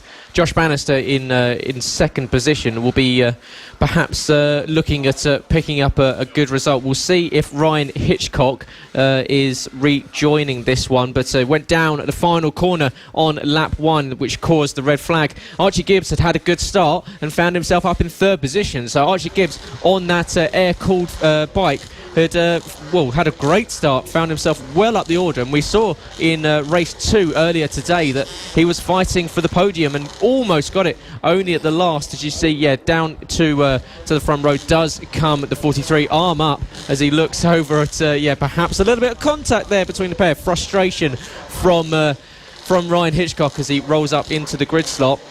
And we'll find out if he's allowed to maintain his position. So he's unable to take the restart due to causing the red flag. So out of the race goes Ryan Hitchcock, and he will be absolutely gutted with that one. He knew that he had a good chance of another win, but that's going to allow that grid slot open as we go round for another warm-up lap here. But it's going to be Charlie Huntingford, Samuel Munson and Josh Bannister this time that will be taking the lead down into turn 1. Yeah, absolutely. So that promotes Samuel Munson to pole position ahead of Charlie Huntingford and Josh Bannister. You just see there, got another good start on that restart there. Did Charlie Huntingford, so he does like his starts as they go round this clay pigeon circuit. So we could be in for a big battle for the win in this race with the number 43 of Ryan Hitchcock not finishing that one as they come on to line up on the grid once more to get this race restarted. There you see the number 3 in your picture there. That's Archie Gibbs on the air-cooled machine, quite high up the grid as well. Yep. And doing very nicely in that first start. So we'll see if Archie can replicate that this round with the restart as they look to the lights Revs rise as we get underway, and once again he's done it. He's a lightning off the line. Charlie Huntingford straight up into the lead of this one. He's just, the reflexes that he's shown every single race so far this weekend, and he's already got himself a huge lead. Yeah, absolutely brilliant off the line. It's just his reaction times are absolutely perfect. As soon as those lights go out, he's on the throttle, and he's clearing away from the field already. Like you say, Josh Bannister in second place. Then he got a good start as well to get up ahead of Samuel Munson, who you can see just in your picture there, just ahead of the number 3 of Archie Gibbs at the moment. Josh Bannister then in second. Can he do anything about Charlie Huntingford out front? Can he catch the number 76? Well, it's about a second gap over the line, so tall order for Josh Bannister, so we'll have to wait and see what happens with that one. Number 72 in your picture now, that's Samuel Munson defending third place from Archie Gibbs. Archie trying to get underneath the hairpin, but can't quite get side by side with the number 72, especially with that air-cooled engine. Yeah, and the championship standings in this one were very close indeed overnight, with Ryan Hitchcock on 115 points, Samuel Munson on 108, and Charlie Huntingford on 106. So with Ryan Hitchcock not able to make the restart, this is going to open up the chance for maybe some of the other riders to take a lead going into round 4 at Wilton Mill in a few weeks' time. And it's Charlie Huntingford that is in pole position to do that with a 1.3 second lead over Josh Bannister. Sam Munson is holding off Archie Gibbs, and Archie Gibbs doing a stellar job so far on that slightly underpowered bike to hold on to Samuel Munson. In fact, he's really pressuring him coming into the horseshoe and looking well on for the chance of running for a podium. Yeah, he's absolutely right on the rear wheel of Samuel Munson now and trying to find a way through. Joshua Williams also in 5th place on the number 78 machine. He's trying to get in on the mix and in on this battle for the podium. We saw him battling at the front in the AC40 rookies, just as we saw Archie Gibbs battling at the front in the AC40 rookies. So 2 front runners in there trying to pick up a podium in the LC40 Elites. 4 laps to go then in this race, and it's still Samuel Munson holding on to that 3rd position at the moment, as Charlie Huntingford out front is extending his lead in this race. 1.7 seconds it was over the line, 42.3 on that last lap, so absolutely flying is the number 76 of Charlie Huntingford. Yep, it's 0.6 of a second off the race lap record, which was set last season by the eventual champion Johnny Garness. And Charlie Huntingford is doing a great job so far. He moves up to 2.1 seconds ahead of Josh Bannister and Sam Munson, who is still holding off the charge from Archie Gibbs in that Flag of St George Cross inspired crash helmet there behind. Josh Williams equally not giving up on the chance for this podium with Samuel Munson. He's got a little bit of work to do if he's to hold on to this. You can see Archie all over the rear tyre of that black and red bike, and Sam Munson has got he's got a lot of work cut out for him. He's going to hold off Archie, and you'd think Archie is well up for this. He's had really good runs so far in the AC40s, and in the LC40s he's equally right up there, so it shows you the confidence and the talent that this young lad has around here at Clay Pigeon. Yeah, absolutely. He's been really strong all weekend. We've seen him topping sessions in the AC40s and winning races and picking up some podiums. So now in this LC40 Elite class, he's going to be looking to pick up a podium in this one as well on the penultimate lap of this race. Now looking at the number 58 of Marco Holt, battling it out with the number 7 there, Luke Fitcher, and the number 42 of Thorley Trevor. That's the battle for 7th place. A little bit further back, just in front of them, is number 91 of Archie O'Brien. We've seen him do well in this class and in the AC40 Pros as well. Joshua Williams then still in 5th place behind Archie Gibbs and Samuel Munson. So this battle for second staying as it is for now, as we go on to the final lap of this race into the hairpin for the final time for these guys. Will Archie Gibbs be able to make a move on the number 72 of Samuel Munson? He's getting right onto the rear wheel of Samuel Munson now. Only one corner left Will he be able to make a move? He's going to have to do it in a corner, but it is the number 76 of Charlie Huntingford comes across the line and takes the win here for race 3 of the LC40 Elites. 25 points go in the way of Charlie Huntingford, second in the championship, so he's clawed some points back on the dominant Ryan Hitchcock in this final race this weekend. Brilliant stuff from Charlie Huntingford in this one, and Josh Bannister does take second place on the number 2 ahead of Samuel Munson, who just beat Archie Gibbs to the line, and Joshua Williams, the number 78, in 5th place. Brilliant win then for Charlie Huntingford. He looks delighted with that one. Yeah, you could see him bouncing his head up and down in joy coming across the line. Very happy indeed. He knew that he needed to pick up a victory in this one to reel in Ryan Hitchcock in the championship, and he did just that ahead of Josh Bannister and Sam Munson, who managed to hold off the charge from Archie Gibbs and Joshua Williams. Hats off to Thorley Trevorrow as well. A double overtake on the penultimate lap moved him up from 9th to 7th and swept around the outside of Marco Holt into turn 3 and up into 7. So damage limitation for Thorley. He's a little bit further down this LC40s, but doing a stellar job there to get a great double overtake with just a few laps left remaining.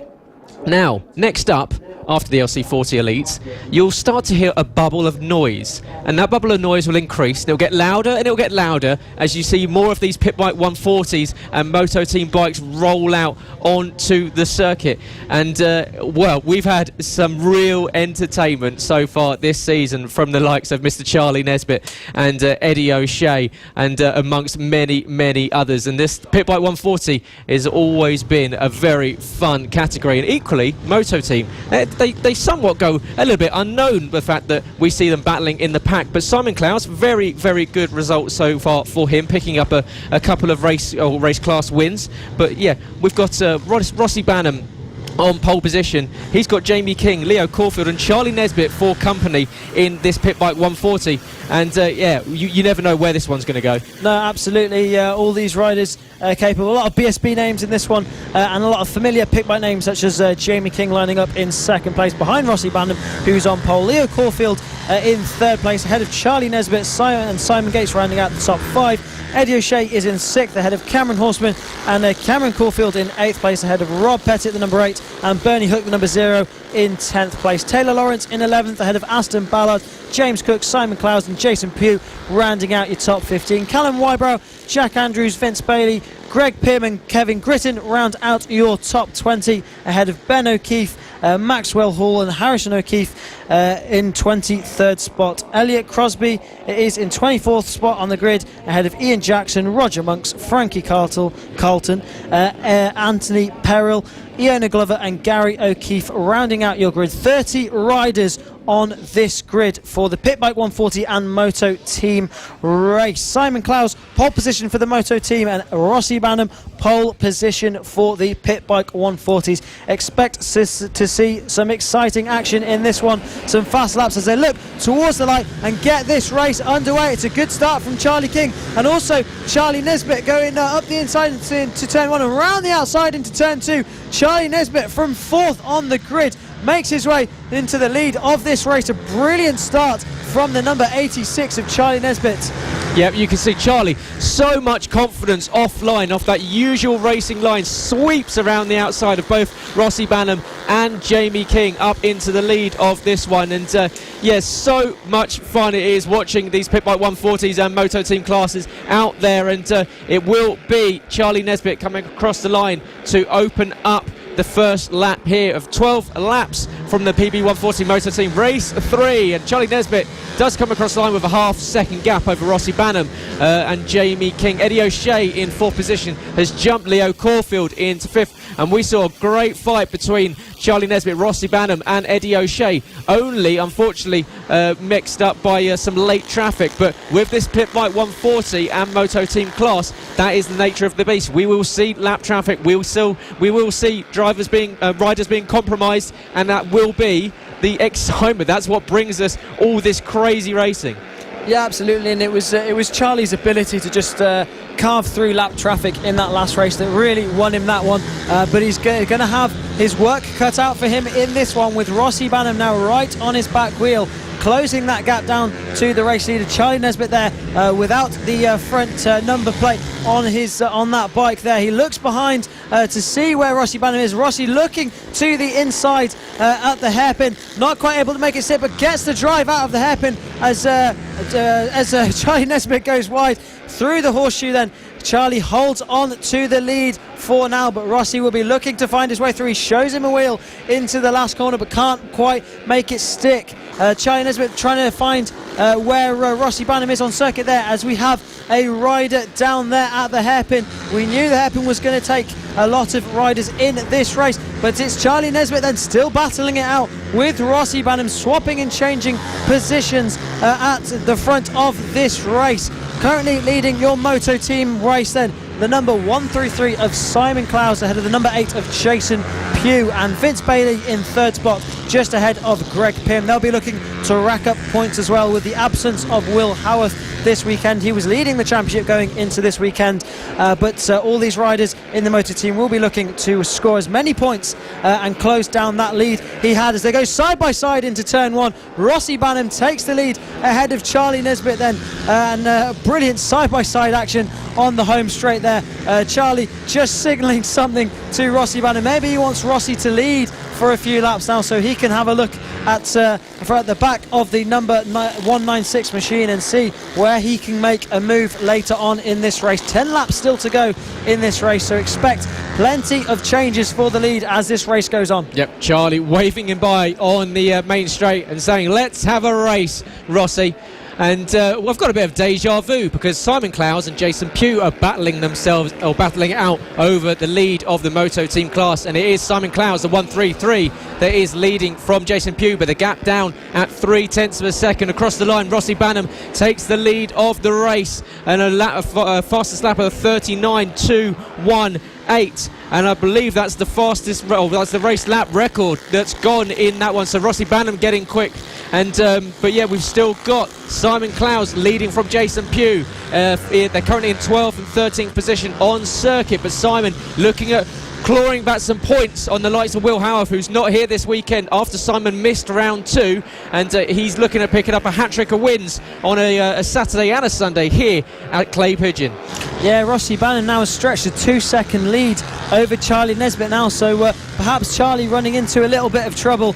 His last lap time dropped off by quite some way, with Rossi Banham setting a blistering pace at the front, 39 flat, destroying the old lap record by half a second. So Rossi Banham on a mission at the front, and Charlie Nesbitt just struggling to stay on the back of the number 196 rider as they come up to some lapped traffic. Once again, 8 laps to go in this race, and will Rossi be able to carve through the back markers as quick as Charlie Nesbitt can? We saw how good Charlie was at doing it in the last one, so perhaps an opportunity for Charlie to claw back on Rossi Banham.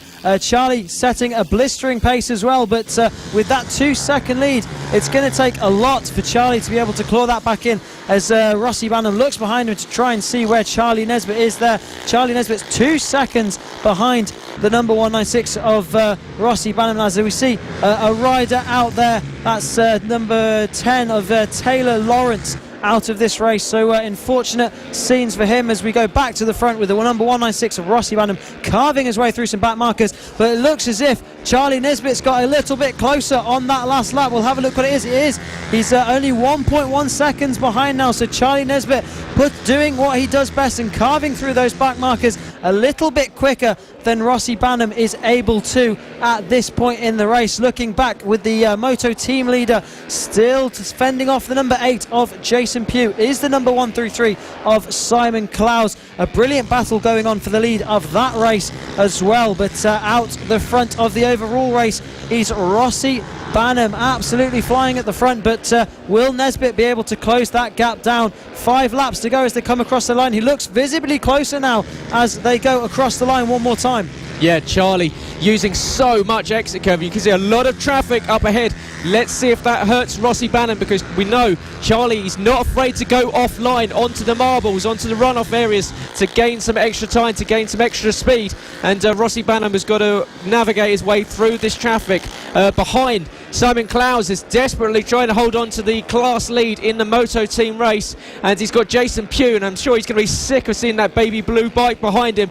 Up ahead we've still got Rossi Banham and Charlie Nesbitt battling out over this lead. Rossi has got about a second's gap over Charlie, but Charlie is closing in with every lap. He's reeling back in that time that he lost earlier. It's at 1.5 second now. He got held up a little bit of a lap traffic on that last lap, but Rossi Banham looking pretty good for a second win of the weekend. Charlie Nesbitt has got a lot of work to do in these final 4 laps. Yeah, he's got a bit of a bridge to gap to catch Rossi Banham. Rossi setting those blistering laps earlier in the race, and that was really what pulled the gap out. You can see him elbow down through the horseshoe as he makes his way through some more lap traffic and doing a brilliant job of it. Charlie Nesbitt's got a tall order to go and catch Rossi Banham. Now you can see he's visibly further back in the picture now as they come across the line. 3 laps to go then for these riders. Will Charlie Nesbitt be able to catch Rossi Banham? 1.6 seconds it was over the line with brilliant battle also brewing further back. It's Eddie O'Shea currently in 3rd spot, Leo Caulfield in 4th, and Jamie King, the number 76, in 5th. Looking at the number 8 of Jason Pugh now, looks like he's taken the lead for the Moto team. As we see a couple of riders down now, that's the number 48 of Cameron Caulfield just dropping his bike there, and Cameron Horseman, who's gone down there, the number 6 rider, unhappy with that one, and so is Cameron Caulfield looking very displeased with that finish. Yeah, you can see throwing the gloves down, frustrating with just a few laps left to go. Arms up in the air in frustration, but up at the front we've still got Rossi Banham, Charlie Nesbitt. Charlie not able to reel back in Rossi's advantage late on in this one. Eddie O'Shea has had a comfortable race in 3rd position. Jamie King has jumped Leo Caulfield up into 4th position. Bernie Hooks made his way up into 6th. Rob Petit in 7th. Jason Pugh has taken the lead in the Moto team class. He's jumped up past Simon Clowes and Simon Gates. So Jason Pugh with a great run at the end of this one. He's now found himself in 8th position, and the number 8 machine is getting close up to. Well, we've got a lead at the front between Charlie Nesbitt and Rossi Banham. Sorry, just moved up to the front. That's close down to 6/10 of a second. So Charlie has got right on it. Rossi must have got caught in traffic. He's going to try and navigate some of this lap traffic with half a lap left to go in this one. We've got a few more corners, and it's just going to be Rossi Banham who's got to hold on. You can see exiting the horseshoe into the final corner for the last time this weekend. Rossi Banham on for his 2nd win on the weekend. Charlie Nesbitt was getting close. It's going to be close on the line. Charlie ducks down to try and minimise the drag. Across the line goes Rossi Banham. He takes the victory by 0.2 of a second to Charlie Nesbitt. Eddie O'Shea is going to come across the line in 3rd place with Jamie King. Bernie Hooks made his way up past Leo Caulfield into 5th position. We've got Jason Pugh, who is going to be taking the class win if he can keep it on circuit for the final 2 corners. Exits the horseshoe, and Jason Pugh, who got past Simon Clowes with a few laps left to go and has now pulled out a lead, comes across down the pit straight and across the line and will take the class win in the Moto team bikes. And really well done there to Jason Pugh, ahead of Simon Clowes, and Vince Bailey will be picking up 3rd place in that class. Yeah, brilliant stuff in both the pit bike 140s and Moto team class, with Rossi Banham, who takes his 2nd win of the weekend after 2nd place earlier on today, to Charlie Nesbitt, who won the race earlier on. So a brilliant victory over Charlie Nesbitt. There it is, confirmed. Rossi Banham in 1st place ahead of Charlie Nesbitt, and Eddie O'Shea picking up another 3rd place. Jamie King then in 4th spot ahead of the number 0 of Bernie Hook, ahead of Rob Pettit. Jason Pugh winning the Moto team in 8th place overall in the race, ahead of Simon Clowes and Callum Wybrow. Jack Andrews rounds out the top 11 in this race. Yep, and you can see Rossi Banham lapping up to 10th position, Callum Wybrow. So that shows you the pace that Rossi was showing in that one, almost lapping 2/3 of the field. So that's a pretty stellar job from the 196. And that is the end of the day for the PB140s, the end of their weekend, and what action we have seen from them. They will be back on track in Wilton Mill in a couple of weeks' time. Up next, we've got the MKGP50s, and this is a championship that we're expecting to go right down to the wire between the likes of Mason Foster, Ronnie Harris and Ethan Sparks. Yeah, those three have been the ones to beat at the front, but we have seen a few riders getting in the mix with them, such as your pole position man, the number 70 of Ollie Horner. Samuel Munson's been in there as well, and we've even seen the likes of Charlie Huntingford trying to get in with these guys as well. But it is Mason Foster, Ronnie Harris and Ethan Sparks that have been absolutely dominating the front of the Mini GP50 race. Ronnie Harris was leading going into this going into today by 10 points, but Mason Foster picking up some good points earlier on, with Ethan Sparks taking a win earlier on as well. So any of these riders really on the front two or even on the front three rows can get a podium or even a win here this weekend. Clayton Edmonds, number 146, his birthday today, and he was looking determined to try and get a podium this weekend. He said that's what he was aiming for, and was very close to it in the last one. Yeah, we spoke to Clayton on Friday, and he was very determined that he definitely wanted to beat a couple of riders on the circuit. And we spoke to Clayton on Friday about his birthday weekend coming up and what he expected here from Clay Pigeon. Gareth Hall here, speaking to Clayton Edmonds at round 3 of the Minibike British Championships here in Clay Pigeon. Clayton, birthday weekend for you, so surely Sunday is going to be a big day for you, and you're hoping to be picking up a couple of decent results for it. Yeah, I really want to get a podium on the 50 and 70, and I'll try as hard as I can to get it. Absolutely, and as you say, it's the 50 and the 70 that you're running in this season. So what's your goals for the overall season? Is it a push in the 50 that you're looking forward to, or maybe pushing yourself up to the 70s? So I think I'm doing 2 years in both again. This is my first year in the 50 and 70, but we're mostly concentrating on the 50 because it's more important, and then if I do good in the 50, we're going to concentrate a bit more on the 70. And obviously into the 50s, have you got anyone that you think is going to be with you on circuit quite often, someone that you think you're going to battle with quite often? Harrison McKay. He rides in the 50 and 70 and we battle a lot, so... And obviously with Harrison on circuit with you, it's good to beat him, so you're looking at getting a good qualifying position tomorrow and starting ahead of him? Yeah, hopefully. I really want a 3rd on the grid, but 4th and 5th will be good as well. And obviously, away from this weekend, what's your idol? What got you into racing when you were younger? Who do you look up and want to be when you're older? So my granddad used to race in Bempsey, and I used to go around his house, sit on his bikes, put his helmet on, and then he brought me like this little push bike that I learnt to ride when I was 2, and then that just started from there, and then I got here now. So lovely story, and really super good luck for this weekend, Clayton, and happy birthday for Sunday. Great to hear from the number 146 of Clayton Edmonds. Then he'll line up on 6th spot on the grid for this Mini GP50 race, the final race of the day and of the weekend for the MKGP50s. Ethan Sparks it was who took the win in race 2 earlier on today. He'll be looking to take another one here in this race, but he's going to have to find his way past the likes of the number 70 of Ollie Horner and Ronnie Harris. Mason Foster, keep an eye out for him, the number 88. He'll be trying to climb through from 5th spot on the grid as we wait for the riders to come on to this grid. So Ollie Horner then on pole position ahead of the number 66 of Ronnie Harris. We spoke to him earlier on this weekend, so let's hear from him now. So Ronnie Harris, Mini GP50 rider this year, picked up a couple of wins at Lyd last time out. What are you looking for this weekend?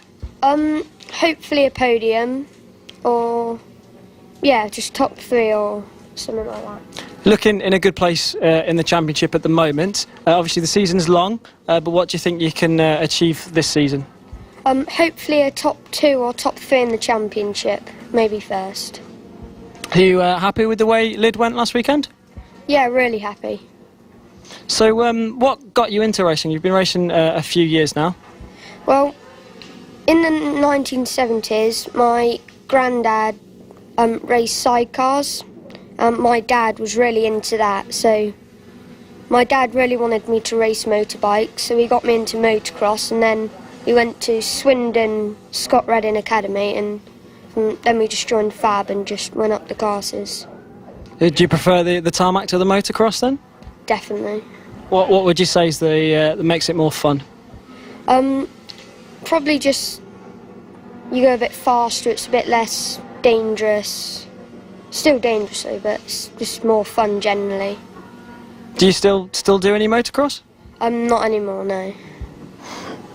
So who is your inspiration then? Who inspired you to race? Probably my dad and Valentino Rossi, because since I was young I've been watching MotoGP and I've always wanted to race, so yeah. So you would have been happy with last week's result at Jerez for Rossi then? Yeah. Perfect, thank you.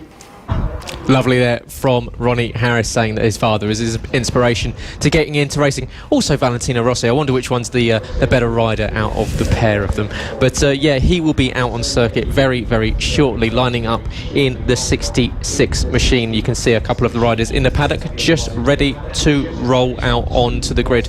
And of course, all of these interviews that you've heard from us over the day and more will be live on over on Motorsport Radio and equally on Fab Racing's YouTube and Facebook page. So check in with all of that after the weekend. Equally, we've highlighted and edited videos. We've compressed all of the 3 races into one handy bite-sized video chunk for you. And yeah, you can listen live on Fab Racing on their YouTube and on their Facebook page. And if you are, let us know. Give us a like, and equally let us know who you're watching, who you're rooting for, and if you're having a lovely Sunday afternoon, as we are down here in the Dorset-Somerset border in Clay Pigeon, just outside of Yeovil, lovely part of the world. And we'll be heading off to Wilton Mill in 2 weeks' time. Completely different circuit to what we've seen here at Clay Pigeon and equally at Lyd. But yeah, Tristan, let's have a quick kerflungle about what's happened over this weekend. Let us know some highlights of what you've seen so far. Well, we've had some brilliant stuff all across the classes. Mini GP50s that we're about to see on the screens as well. There's been some exciting action in that. The Pit Bike 140s we've just seen. Holly Harris picking up her first win, and some brilliant stuff all throughout all of these grids in this championship. Mini GP50s then.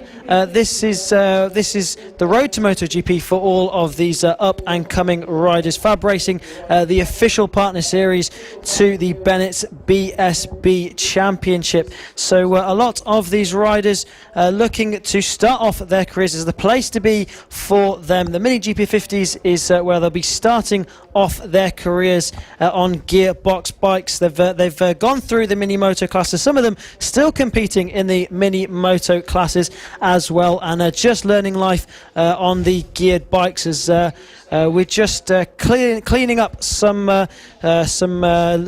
oil or something down on the circuit there. You see the marshals just making sure it's safe for these mini GP50 riders before they head out on circuit for their final race of the weekend. Yeah, and of course, whilst we can see these lovely marshals at work out on the circuit, we'd like to say a big thank you, of course, to our marshalling team that have, of course, volunteered their time, and equally the medics and everyone else around the paddock that helps out. And one of those riders they help out is Mason Foster. He'll be lining up on 5th position in the 88. We spoke to Mason on Friday afternoon. So then, Mason Foster, MKGP50 and MKGP70 rider here at Clay Pigeon. You had a good weekend at Lyd. How do you feel going into this round? I'm feeling all right because I know this track bunches up the pack a little bit from previous seasons, but I still feel that I have the pace. We saw that you picked up some wins in the 50s and in the 70s. Do you think you can repeat that here with the bunching up, as you say? Yeah, I hope so. It's going to be down to who has the most aggression and racecraft, but I hope we can challenge for the win. We also saw how strong you were in the wet last time at Lid. Just tell us a bit about how comfortable you feel in the wet and why you're so much faster than everyone else. Well, the funny thing is we didn't even do anything in the wet. That was our first time riding the bike in the wet. But I just felt really confident in the bike, had good feedback. Hoping for some wet weather this weekend? Possibly. Not really sure. Perfect. For obviously, what's your goals for this season then? My goal for the 50s is to win it. In the 70, I would like to come top 3. Any thoughts as to what's to come next year? I think we might just do 70s.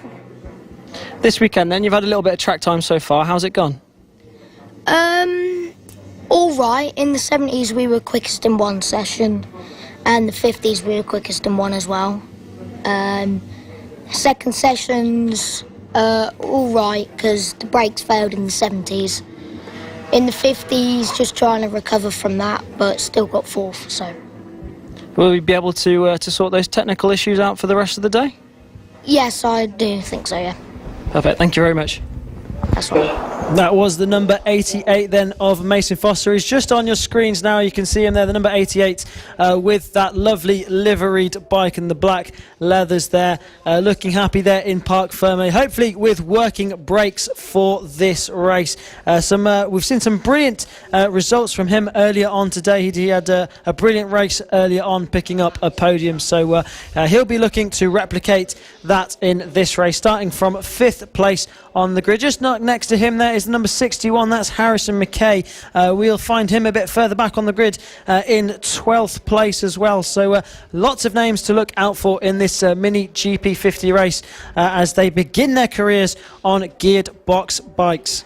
Yep, these are the MKGP50 bikes. They're a 50cc liquid-cooled engine, 6-speed gearbox with manual clutches, hydraulic front and rear disc brakes, 12-inch wheels, and minimum age for these riders is around 8 years old. They have to have completed 1 season in a mini moto class, and these GP50s could do upwards of 80 miles an hour, so they're not slow at all. In fact, they're faster than some road cars that you see, maybe from the 60s and 70s. So yeah, they go pretty quickly, and yeah, so the GP50s aren't slow at all, and a couple of riders that aren't slow at all will be the likes of Ethan Sparks, Ronnie Harris and Mason Foster. You heard from Mason just then. He is hoping that this is his year for the GP50 Championship, and well, Tristan, from what we've seen so far this season, he's got a very good shot.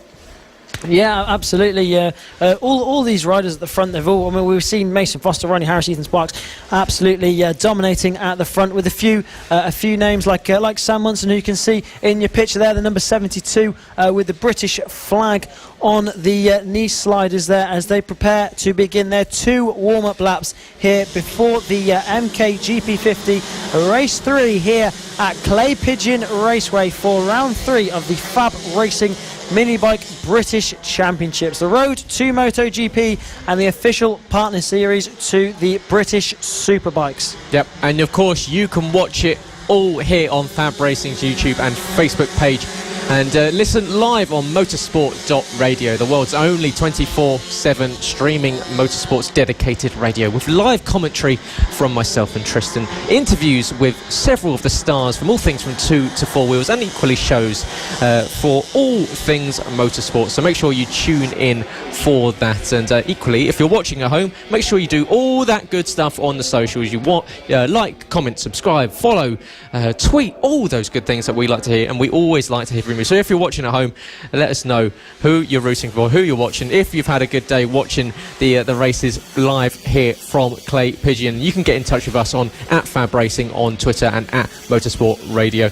And but for this one, for the final time today for the MKGP50s, it will be Ollie Horner on pole position, with Ronnie Harris alongside him in 2nd place.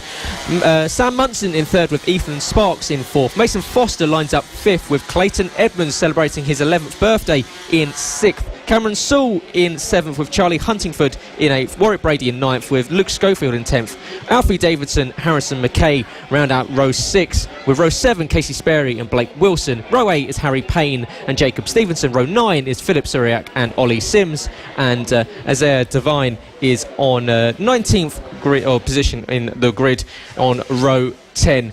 Watch out for a fast starting Ronnie Harris. He's been very good off the line in the first 2 races so far this weekend in the white and red classic liveried 66 bike.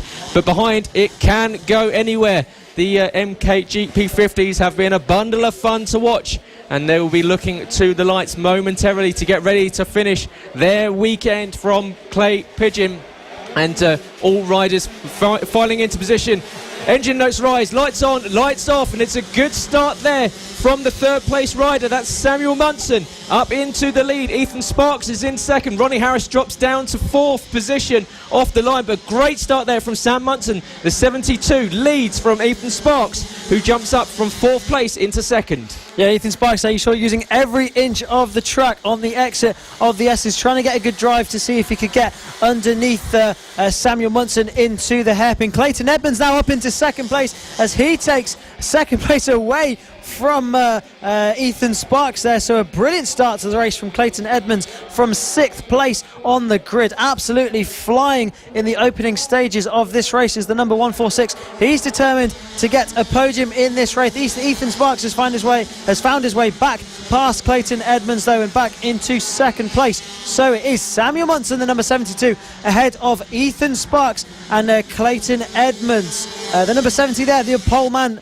Ollie Horner there, well in the mix in 4th place with Ronnie Harris, who we were praising his starts before this race, Gareth, but I think we may have given them a little bit of a commentator's curse there, because he's back down into 5th place from 2nd on the grid, so not the start he would have wanted at all. But the number 88 of Mason Foster, who we heard just before this race, he's in there as well in 6th place. So a big gaggle of riders here lead this race, all split with very close times at the front, all matching each other for place very closely, but it's Samuel Munson that still has the better of Ethan Sparks and Clayton Edmonds. Ronnie Harris gets passed by Mason Foster, 4th, 5th and 6th position. Ronnie was looking to the outside of Ollie Horner, but that allowed the door to be opened for Mason Foster, and he got the move done up the inside.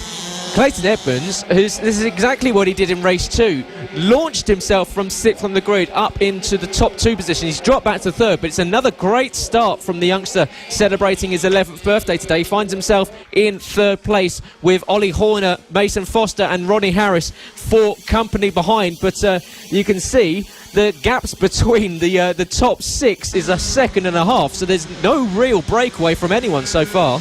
Yeah, absolutely. A little bit slower pace in this race than we've been seeing in other races this weekend, as Ethan Sparks takes the lead from number 72 of Samuel Munson now. So what can Ethan Sparks do? Will he be able to edge out a lead at the front? The pace in this race not quite as fast as we're used to seeing. We'll see what they do across the line this time. Clayton Edmonds looking like he wants to find his way past the number 72 as well, as he gets a good drive out of the last corner, has a little look into turn 1, but not quite close enough on this one. Ethan Sparks then setting the fastest lap of the race on that one and bringing the pace of the race faster and faster. 41.1 on that last lap. So Ethan Sparks trying all he can to check out at the front. As you can see, the 146 there of Clayton Edmonds is being hassled by Ollie Horner. Ollie trying to go to the outside line, but that's going to once again allow Mason Foster to close in. But Clayton Edmonds has now opened the door for Ollie Horner to get the move done on through the horseshoe. So Ollie Horner moves back up into the podium position. So the rider that started on pole position has found himself back up into 3rd. Clayton Edmonds has now got Mason Foster and Ronnie Harris on either side of him. So he's got to watch out. Mason Foster tries to sweep around, but there you go, almost contact there between Clayton Edmonds and Ollie Horner, but Ollie just about managed to hold off from clipping the front tyre there of the 146. Ronnie Harris now passes Mason Foster, so they trade positions once again, but here comes Mason up the inside, not quite able to get the move done. Ronnie Harris now staring at the back of Clayton Edmonds' bike, wanting to get past, because of course with Ethan Sparks now leading this race, he will be making up points. That was Ronnie Harris that was leading the championship coming into this one, but Ethan Sparks now leading, and we've got Ronnie Harris down in 5th position, so that's a pretty decent points haul so far. Clayton Edmonds having a look at the number 70 of Ollie Horner into turn 1, but Ollie Horner gets it back at turn 2, and Clayton leaves the door open for the number 66 of Ronnie Harris there to come through. So Ronnie needed no second invitation to get through on Clayton Edmonds there. So the number 88 now of Mason Foster also looking menacing there, just behind the number 146 of Clayton Edmonds. Ethan Sparks still out the front with 0.6 of a second lead. So Ethan Sparks setting a good pace at the front of this race.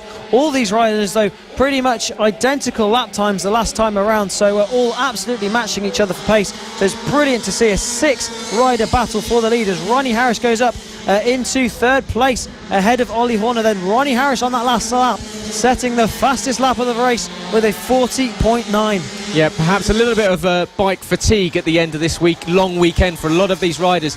We're almost a second and a half off of the pole time set by Ollie Horner, so yeah, it's a little bit slower, but that's allowing. And this is something that the riders were telling us before the weekend started, that this circuit here at Clay Pigeon bunches everyone up, and that's exactly what we're seeing with this lead battle. And Ethan Sparks is not breaking away. It's only a half-second gap he's got between himself and Samuel Munson in 2nd position as they come up to some lap traffic, and that's Isaiah Devine up in who's just about to be lapped, and that's going to really put a cat amongst the pigeons in this group here. Yeah, absolutely. Ethan Sparks did a good job to get through nice and cleanly. Isaiah Devine did a good job to stay out of the way of these riders. Number 62 then, Ethan Sparks looking strong into the hairpin is the number 62, but Samuel Munson looking keen to try and find his way past. Ronnie Harris then, what can he do about the number 72 of Samuel Munson? Ronnie Harris has been climbing through the field ever since his poor start at the start of this race, trying to make up for the ground he's lost and doing a very good job of it. With 1 lap to go now in this race, it's a battle for 3 as Ronnie Harris moves up into 2nd position. So final lap of this race, and Ronnie Harris is looking racy. Is he going to have a look at the number 62 of Ethan Sparks? They're coming into the hairpin for the final time. Samuel Munson on the inside can't quite make anything stick there on the number 66 of Ronnie Harris. Ethan Sparks going real defensive into the horseshoe, into the final corner for the final time. Ronnie Harris takes a nice wide sweeping line, tries to get under the inside at the final corner, can't quite make it stick. It'll be a drag to the line. Who will it be? Number 62 or the number 66? It's going to be Ethan Sparks that takes the final win of the weekend for the MKGP 50s. The number 62 Ethan Sparks, 2 wins from 2 today, and a brilliant result for the number 62. Ronnie Harris in 2nd place ahead of Samuel Munson. He'll be happy with 3rd place ahead of Ollie Horner, Mason Foster, and Clayton Edmonds dropping down to 6th place. Mason Foster stealing 5th from Clayton Edmonds on the line by 10 thousandths of a second. So once again, like we saw earlier on, just using that inside line, hugging it, and just making that run to the line a little bit shorter, Mason Foster gets himself up into 5th position. But it is Ethan Sparks that managed to pick up another win on the weekend. But the top 6 split by a second and a half, and that's the closest we've seen any category all weekend long, and that shows you just how competitive it is. Warwick Brady was 7.9 seconds back on the leading 6, but yeah, what a result there for Ethan Sparks. He takes the victory by 0.2 of a second to Ronnie Harris. Samuel Munson was half a second back in 3rd. Ollie Horner recovered to 4th place with Mason Foster in 5th, just eking out that gap over Clayton Edmonds, who finishes in 6th place. Warwick Brady in 7th, with Alfie Davidson in 8th, Blake Wilson in 9th, and Casey Sperry coming in 10th position. Good result there for Casey. But what a race there for Ethan Sparks. And just about held on to it for Ronnie Harris, who was looking very quick late on in that one. Yeah, Ronnie Harris, after that disappointing start, absolutely recovered brilliantly and almost took the victory right at the end, but it was Ethan Sparks that no one had an answer for in that one. Coming up next then will be the Extreme 200s. This is a class where we see a lot of fun, a lot of battling, a lot of elbow bashing, and a lot of big names in this one as well. Yeah, absolutely. So a lot of riders from the British Talent Cup, and we will hear more about them in just a minute. Let's go! Racing. This is the 2020 FAB-Racing Minibike British Championships. Round 3, Clay Pigeon Raceway. Let's go! The official BSB partner series. This is FAB-Racing. The Extreme 200s then. Charlie Nesbitt will line up on pole position ahead of the number 8 of Eddie O'Shea, British Talent Cup rider. Many of the riders on this grid coming from the BSB paddock. A good few British Talent Cup riders in there, such as Eddie O'Shea, Harvey Claridge, Harrison Crosby, Bailey Stewart, Campbell, Ryan Hitchcock, Ollie Walker, and Cameron Horseman, who is a British Talent Cup graduate, riding in the GP2 category this year, that runs in the Supersport category over at BSB. So many riders here from the BSB paddock. Charlie Nesbitt then on pole position ahead of Eddie O'Shea, Harvey Claridge in 3rd and Harrison Crosby in 4th. The 3rd row of the grid is fronted by Leo Caulfield ahead of the number 99 of Bailey Stewart Campbell, Ryan Hitchcock in 7th ahead of number 44 of James Cook, number 48 of Ollie Walker in 9th spot ahead of Cameron Horseman, who we were just talking about, and rounding out your grid is the number 42 of Alex Sinclair.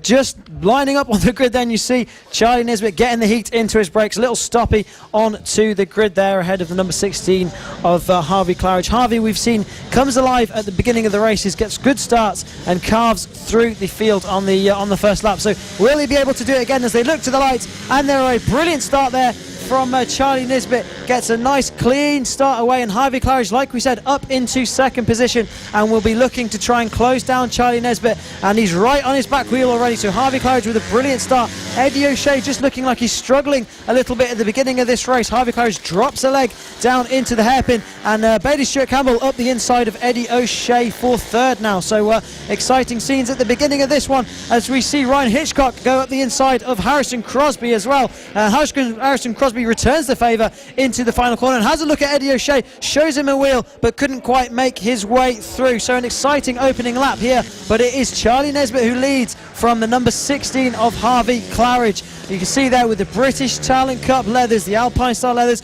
looking very trick on that bike, but it's the number 86 with the WAM sponsored and beautifully liveried bike there, backing it in beautifully into the hairpin there. But it looks as if we've got a problem for the number 16 of Harvey Claridge. He's pulling off and slowing down, so we're robbed for a battle for the win here as Harvey Claridge looks as if he's on his way back to the pits. He's letting riders through, and unfortunately that is curtains for the number 16 of Harvey Claridge. Yeah, he was looking really strong early on. He'd set a purple lap time on that previous lap, but that's allowed Charlie to stretch his legs out, and we've now got almost a 4.5 second gap in the lead of this one. But yeah, a real shame there for Harvey Claridge, who was looking in good order to fight for another race win here in the Extreme 200s. He'd had a really good start, and unfortunately for him, just seemed to lose drive or some sort of technical issue into the hairpin section, coasted to the outside and back into the pit lane for him, and that ends his weekend, I'm sure, in disappointing fashion. But what it does is promotes Charlie up into a commanding lead with Harrison Crosby in 2nd, with Ryan Hitchcock closing him down. They've got Eddie O'Shea and Max Cook for company. Max Cook in 5th position has moved up from 8th position on the grid. So really good start there from the 30, and closing in on Eddie O'Shea. And Eddie O'Shea having a better showing in this one after having a bike issue in the previous race and going down at the end of lap 1. So Eddie O'Shea will be looking at picking up a podium. He's got to close in on Ryan Hitchcock, but Ryan Hitchcock is really starting to put the pressure on Harrison Crosby. Yeah, brilliant stuff from then. Charlie Nesbitt absolutely stretching out the lead at the front now. Consistent low 38s, a second faster than anyone else on circuit. So he's gone at the front and looking comfortable to take the win. Still 8 laps to go in this race, though. Harrison Crosby then it is that's defending from Ryan Hitchcock. 2 of the graduates from the FAB-Racing paddock now racing over in the British Talent Cup, but back for some extreme 200 action. Looking back at the number 8 of Eddie O'Shea and James Cook there. Yeah, a really good race, starting to bubble up in the sort of back end of the podium between Ryan Hitchcock, Eddie O'Shea and Max Cook. They equally try and push on Harrison Crosby in the 93, and you can see flashing in front of your eyes as they cross the start-finish lines. Harrison, Ryan, Eddie and Max all within a second of each other, and they have been dropped by Charlie Nesbitt, who's now 7 seconds up the road. So the battle is well and truly on for second and third. They will all be fighting over a podium position. We've got Ollie Walker in 6th, Alex Sinclair in 7th, and Cameron Horseman coming across the line in 8th. We've lost Harvey Claridge and Bailey Stewart Campbell from this one, but it's Charlie Nesbitt leading. Harrison Crosby with Ryan Hitchcock all up behind him. He's trying to just find the right opportunity to get that bike up the inside. You can see the 93 defending from the 43, and Ryan Hitchcock looking very racy indeed on this Extreme 200 bike. Harrison Crosby with a lot of work to do. We've got 6 laps left to go, about 5.5 if they exit the S's, and Charlie Nesbitt is commanding this one from the front, but it's Harrison Crosby that's the one that's got work to do. Yeah, Harrison Crosby just covering his lines there, trying to make sure Ryan Hitchcock can't find his way through around this clay pigeon circuit. Ryan Hitchcock, we know, goes really well around this circuit. It's got 3 lap records around this circuit now on the LC40 Elites, GP50s and GP70s. So now having a go at the Extreme 200s as well. But it's Eddie O'Shea now who's goes latching onto the back of these guys. So Eddie O'Shea with some extremely good pace now, and is going to come into this battle for second place. Ryan Hitchcock has a look over his shoulder, and he'll see the number 8 there of Eddie O'Shea closing in. James Cook there also in 5th spot at the moment.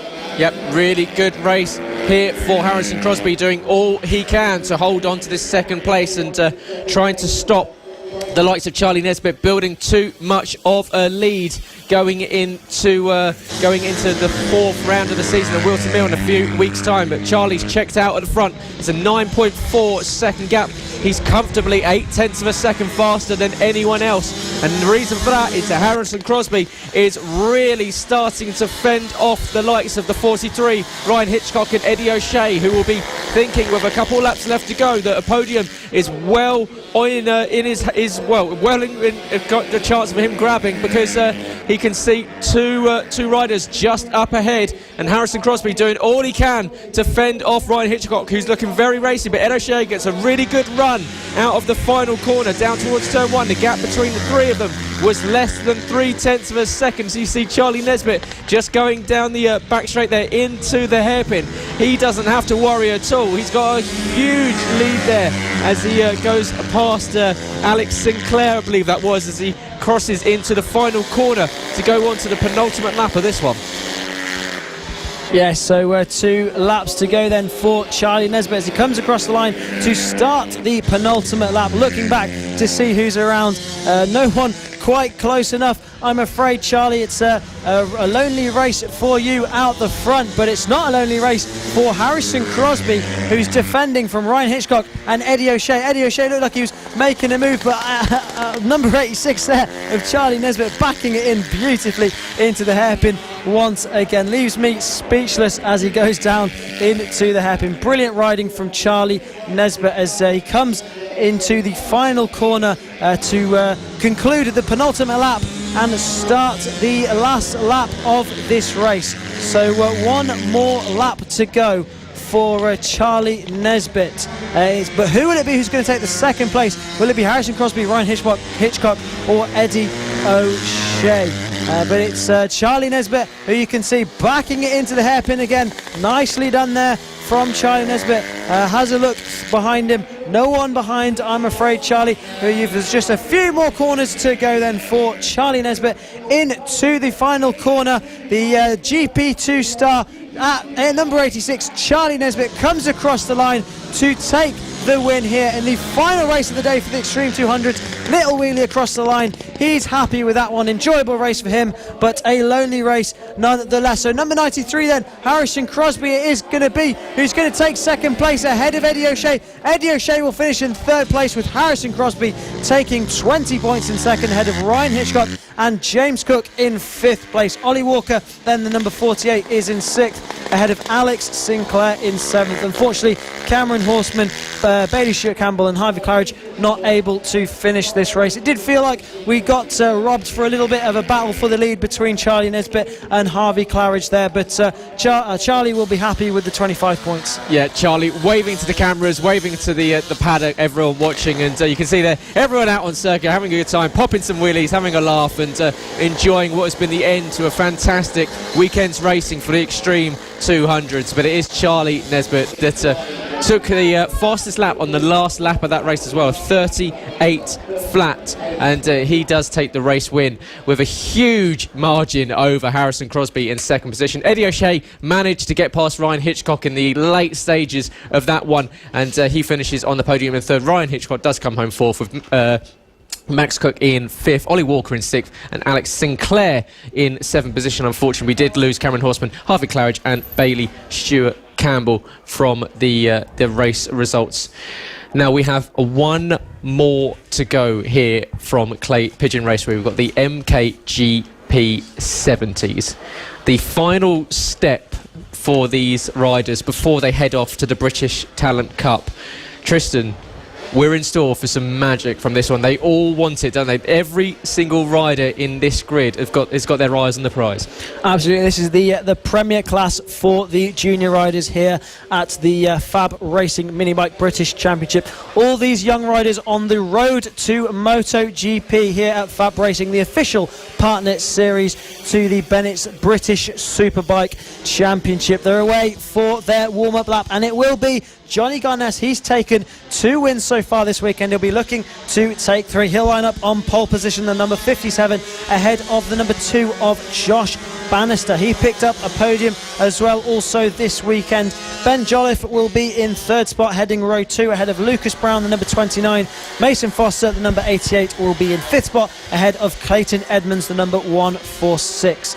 On row 4, it'll be Alfie Davidson ahead of Harrison McKay, Holly Harris in ninth, and Greg Marshall rounding out the top 10 on the grid. The number 67 of Jacob Stevenson is 11th spot on the grid, ahead of the number 86 of Felix Dorlin, rounding out the grid in 12th spot for this Mini GP 70 race for the race 3 and the final race of the weekend here at FAB-Racing. So all attention is on Johnny Garnes and Josh Bannister at the front as they look to the lights for the final race, and they're away, and it's Josh Bannister with a brilliant start who takes the lead going down into turn 2, but Johnny Garnes hugs the inside line at turns 2 and manages to get back through on Josh Bannister there, and Josh Bannister dropping through the field now, so some problems for Josh Bannister on this opening lap, with Johnny Garnes checking out at the front already. Lucas Brown and Clayton Edmonds up into third position now, so Clayton Edmonds, a brilliant start for him from 6th on the grid. Yeah, Clayton seemingly really enjoying these starts here at Clay Pigeon.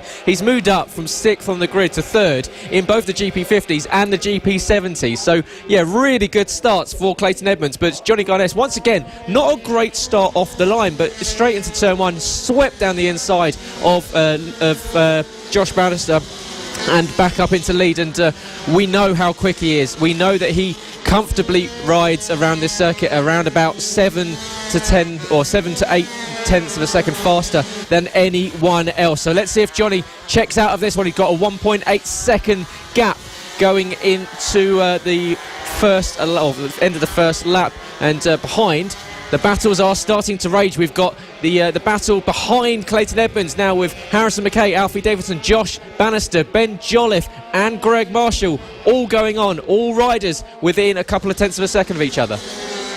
Yes, there's some close racing through the field here as we're just looking at the number 61 of Harrison McKay. He's just defending there from Alfie Davidson. Alfie looking menacing just behind him, the number 8 rider. They're battling for 4th place in this race, just behind the number 146 of Clayton Edmonds, who's a little bit further up the field. You could just see him flashing through the picture there. He's in 3rd spot, and he'll be delighted if he can cling on to that one. Still 10 laps to go, though, in this race at the moment. Josh Bannister looks like he's recovering from whatever troubles he was having on that first lap as he was dropping back through the order. Almost looked like he was struggling for grip or something. It didn't quite wasn't quite running the lean angle that we're used to seeing from Josh Bannister, but he's back up towards the front now. But Johnny Garnes absolutely checking out at the front, 38.5, 1.5 seconds faster than anyone else on that last lap, and a 4.7 second lead with 9 laps to go in this race. I think it's safe to say that no one's going to go and catch Johnny Garnes in this race. Yeah, I think he needs to check if we've got someone from SpaceX right attaching a rocket booster to that bike, because that 57 is on a different planet to anyone else on this circuit. Johnny Garnes is just riding away from the competition. Lucas Brown is doing a good job to hold on to second. Clayton Edmonds is just ahead of Alfie Davidson, who was got himself ahead of Harrison McKay with a nice under and over move a lap ago, but he's now battling for the podium. Alfie Davidson on the 8 bike will be looking at passing the 146 of Clayton Edmonds. But Josh Bannister now up past Mason Foster into 6th position. Mason Foster is still targeting a top 3 finish in the championship at the end of this GP70 season, so he'll be looking at perhaps going with Josh and moving up past the likes of Harrison McKay and Alfie Davidson. But it is Johnny Garnes that comes across the line and starts the next lap with a 5.8 second gap.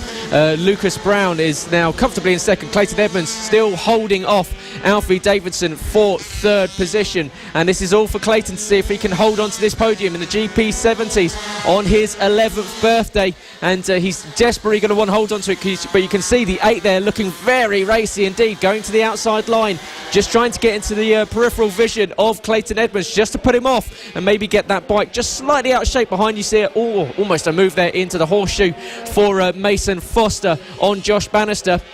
But it is still Johnny Garnes coming across the line, and he will extend that gap over Lucas Brown to 6.8 seconds. Clayton Edmonds and Alfie Davidson split by a tenth of a second once again across the line, but they still maintain position. Clayton doing a really good job at holding on to the podium position. Yeah, Clayton Edmonds coming under some pressure now from the number 8 of Alfie Davidson. Alfie Davidson looking to the inside of the hairpin, can't quite make a move stick at the moment, but he's trying everything he can to get past Clayton Edmonds. Clayton doing a really good job riding defensive, covering his lines, making sure there's no way through for the number 8 machine. Looking slightly further back there, the number 61 of Harrison McKay just ahead of the number 2 of Josh Bannister. You can see there they're in 5th and 6th position. Also Mason Foster in there as well, and the number 125 of Ben Jolliffe, who started 3rd on the grid, so not going the way that he expected or wanted this race to go for Ben Jolliffe, falling back through the pack. We saw he had an unfortunate race yesterday where he tried to go with the pocket rocket of Johnny Garnes, but couldn't quite do it, as we see Harrison McKay and Josh Bannister get real close through that corner there as they come into the last corner over onto the start-finish straight with 4 laps to go in this race. Johnny Garnes has checked out at the front, 9.2 seconds he has over anyone else in this race. Lucas Brown doing a good job, but a bit of a lonely second place at the moment for Lucas Brown, but it's all about this battle for 3rd place as Alfie Davidson has made his way in front of the number 146 of Clayton Edmonds now. So Alfie Davidson now in 3rd place. What can Clayton Edmonds do about the number 8 machine? It looks as if Alfie Davidson is on a mission and pulling away from the number 146. So could he perhaps go and catch the number 29 of Lucas Brown with 3 laps to go? It's very possible. Yeah. You can see Clayton Edmonds' defensive wall has been breached by Alfie Davidson, who moves up into a podium position. Now it's on to Clayton. Can he hold off the likes of Harrison McKay and Josh Bannister, and equally Mason Foster? And you can see the trio behind it getting very close indeed. You've got the 61, the 2 and the 88 all looking at the back end of the 146 with those fluoro orange accent wheels, and the 146 in the Rossi bright yellow, but we know the number was named for more of a sentimental reason. But yeah, you can see Clayton doing a pretty good job so far. He'll be disappointed to have dropped off the back of Alfie Davidson, but Alfie looking very, very strong in this late stage of this race. But the riders looking the strongest is your race leader, Johnny Garness. He's now got a 9.1 second advantage up at the front. We're on the penultimate lap of the race. Lucas Brown has got Alfie Davidson closing in at a rate of knots. Alfie Davidson took half a second out of him on that last lap. He's got a 1.4 second advantage. You can see here Clayton Edmonds on screen is once again having to try and hold off a whole heap of bikes, but across the line to start the final lap goes Johnny Garness, and the 57 looking at picking up another win here at the Clay Pigeon Raceway, and he has been sensational this weekend. No one could touch him. He's been comfortably faster than anyone else. He comes up to the hairpin and into the horseshoe, and Johnny Garness is on his way to an absolutely brilliant win here to end the round, end the weekend for everyone here. Arm up, celebrating already. Johnny Garness, what a star, crosses the line, finger up in the air, pointing. He is number one as he wins the race here in the MKGP 70s. Clayton Edmonds is going to desperately try and hold on to fourth place. He's got a flash of cars bikes behind him, and across the line here comes Clayton Edmonds, holds on to fourth. Harrison McKay, Josh Bannister, Mason Foster, Ben Jolliffe, but it is Johnny Garness from Lucas Brown and Alfie Davidson. What a race from Johnny Garness. Absolutely. Look how happy he is with that. 3 wins from 3 this weekend. Pole position and took all 3 wins this weekend. Absolutely dominant at the front was Johnny Garness, riding brilliantly around Clay Pigeon Raceway this weekend. Picks up maximum points this weekend and stretches his lead over the number 29 of Lucas Brown. Brilliant stuff then from Johnny Garness. Lucas Brown, a lonely race in second. We didn't talk much about him, but a brilliant ride from him nonetheless. Alfie Davidson, you think, will be happy with that third place on an absolute charge he was on at the end of the race. There it is then. Johnny Garness takes the win, the 3rd win of the weekend for him, and Lucas Brown in second place ahead of Alfie Davidson, Clayton Edmonds, Harrison McKay, Josh Bannister, Mason Foster, Ben Jolliffe, and Greg Marshall and Holly Harris rounding out your top 10. Yeah, what a win for Johnny Garness, and he celebrates his birthday weekend, turned 12 on Friday, and he will be absolutely delighted with that result. But what a weekend of racing we've had here from Clay Pigeon Raceway down in Dorset. We've seen first-time race winners in the likes of Holly Harris, and equally we've seen dominant results from the likes of Charlie Nesbitt and Johnny Garness. Yeah, absolutely. It's been a weekend full of action-packed racing, like you say, with some first-time winners and some big names establishing their dominance at the front of this one. We'll be back in action in 2 weeks' time at Wilton Mill, so make sure you don't miss that one as well. Yeah, but thank you very much for joining us. Whether you've been listening live on motorsport.radio, you've been listening in the paddock, and if you are, hope you've had a wonderful weekend's racing. And thank you very much to everyone that has been helping out here on the circuit to keep everyone safe, and the marshals, the medics, and of course all of our lovely race control team to making sure everything runs as smoothly as possible. But yeah, we've had a brilliant weekend's racing down here in Dorset, and we will, as Tristan said, we will with you in a fortnight's time at Wilton Mill in Daventry for round 4 on the season. And yeah, thank you very much for joining us, whether you've been listening live on Motorsport Radio or on FAB-Racing, of course, in the YouTube and Facebook channels. And you can follow us there, and equally like, comment, share, subscribe, do all that good stuff that we like to see on the socials. We'll be back with you very, very shortly. And yeah, stay safe. Have a great few weeks. We will see you in Wilton Mill in 2 weeks' time. But from myself, Gareth Hall, and Tristan Finocchiaro, for this time, see you later. Racing. This This is the 2020 FAB-Racing Minibike British Championships. Round 3, Clay Pigeon Raceway.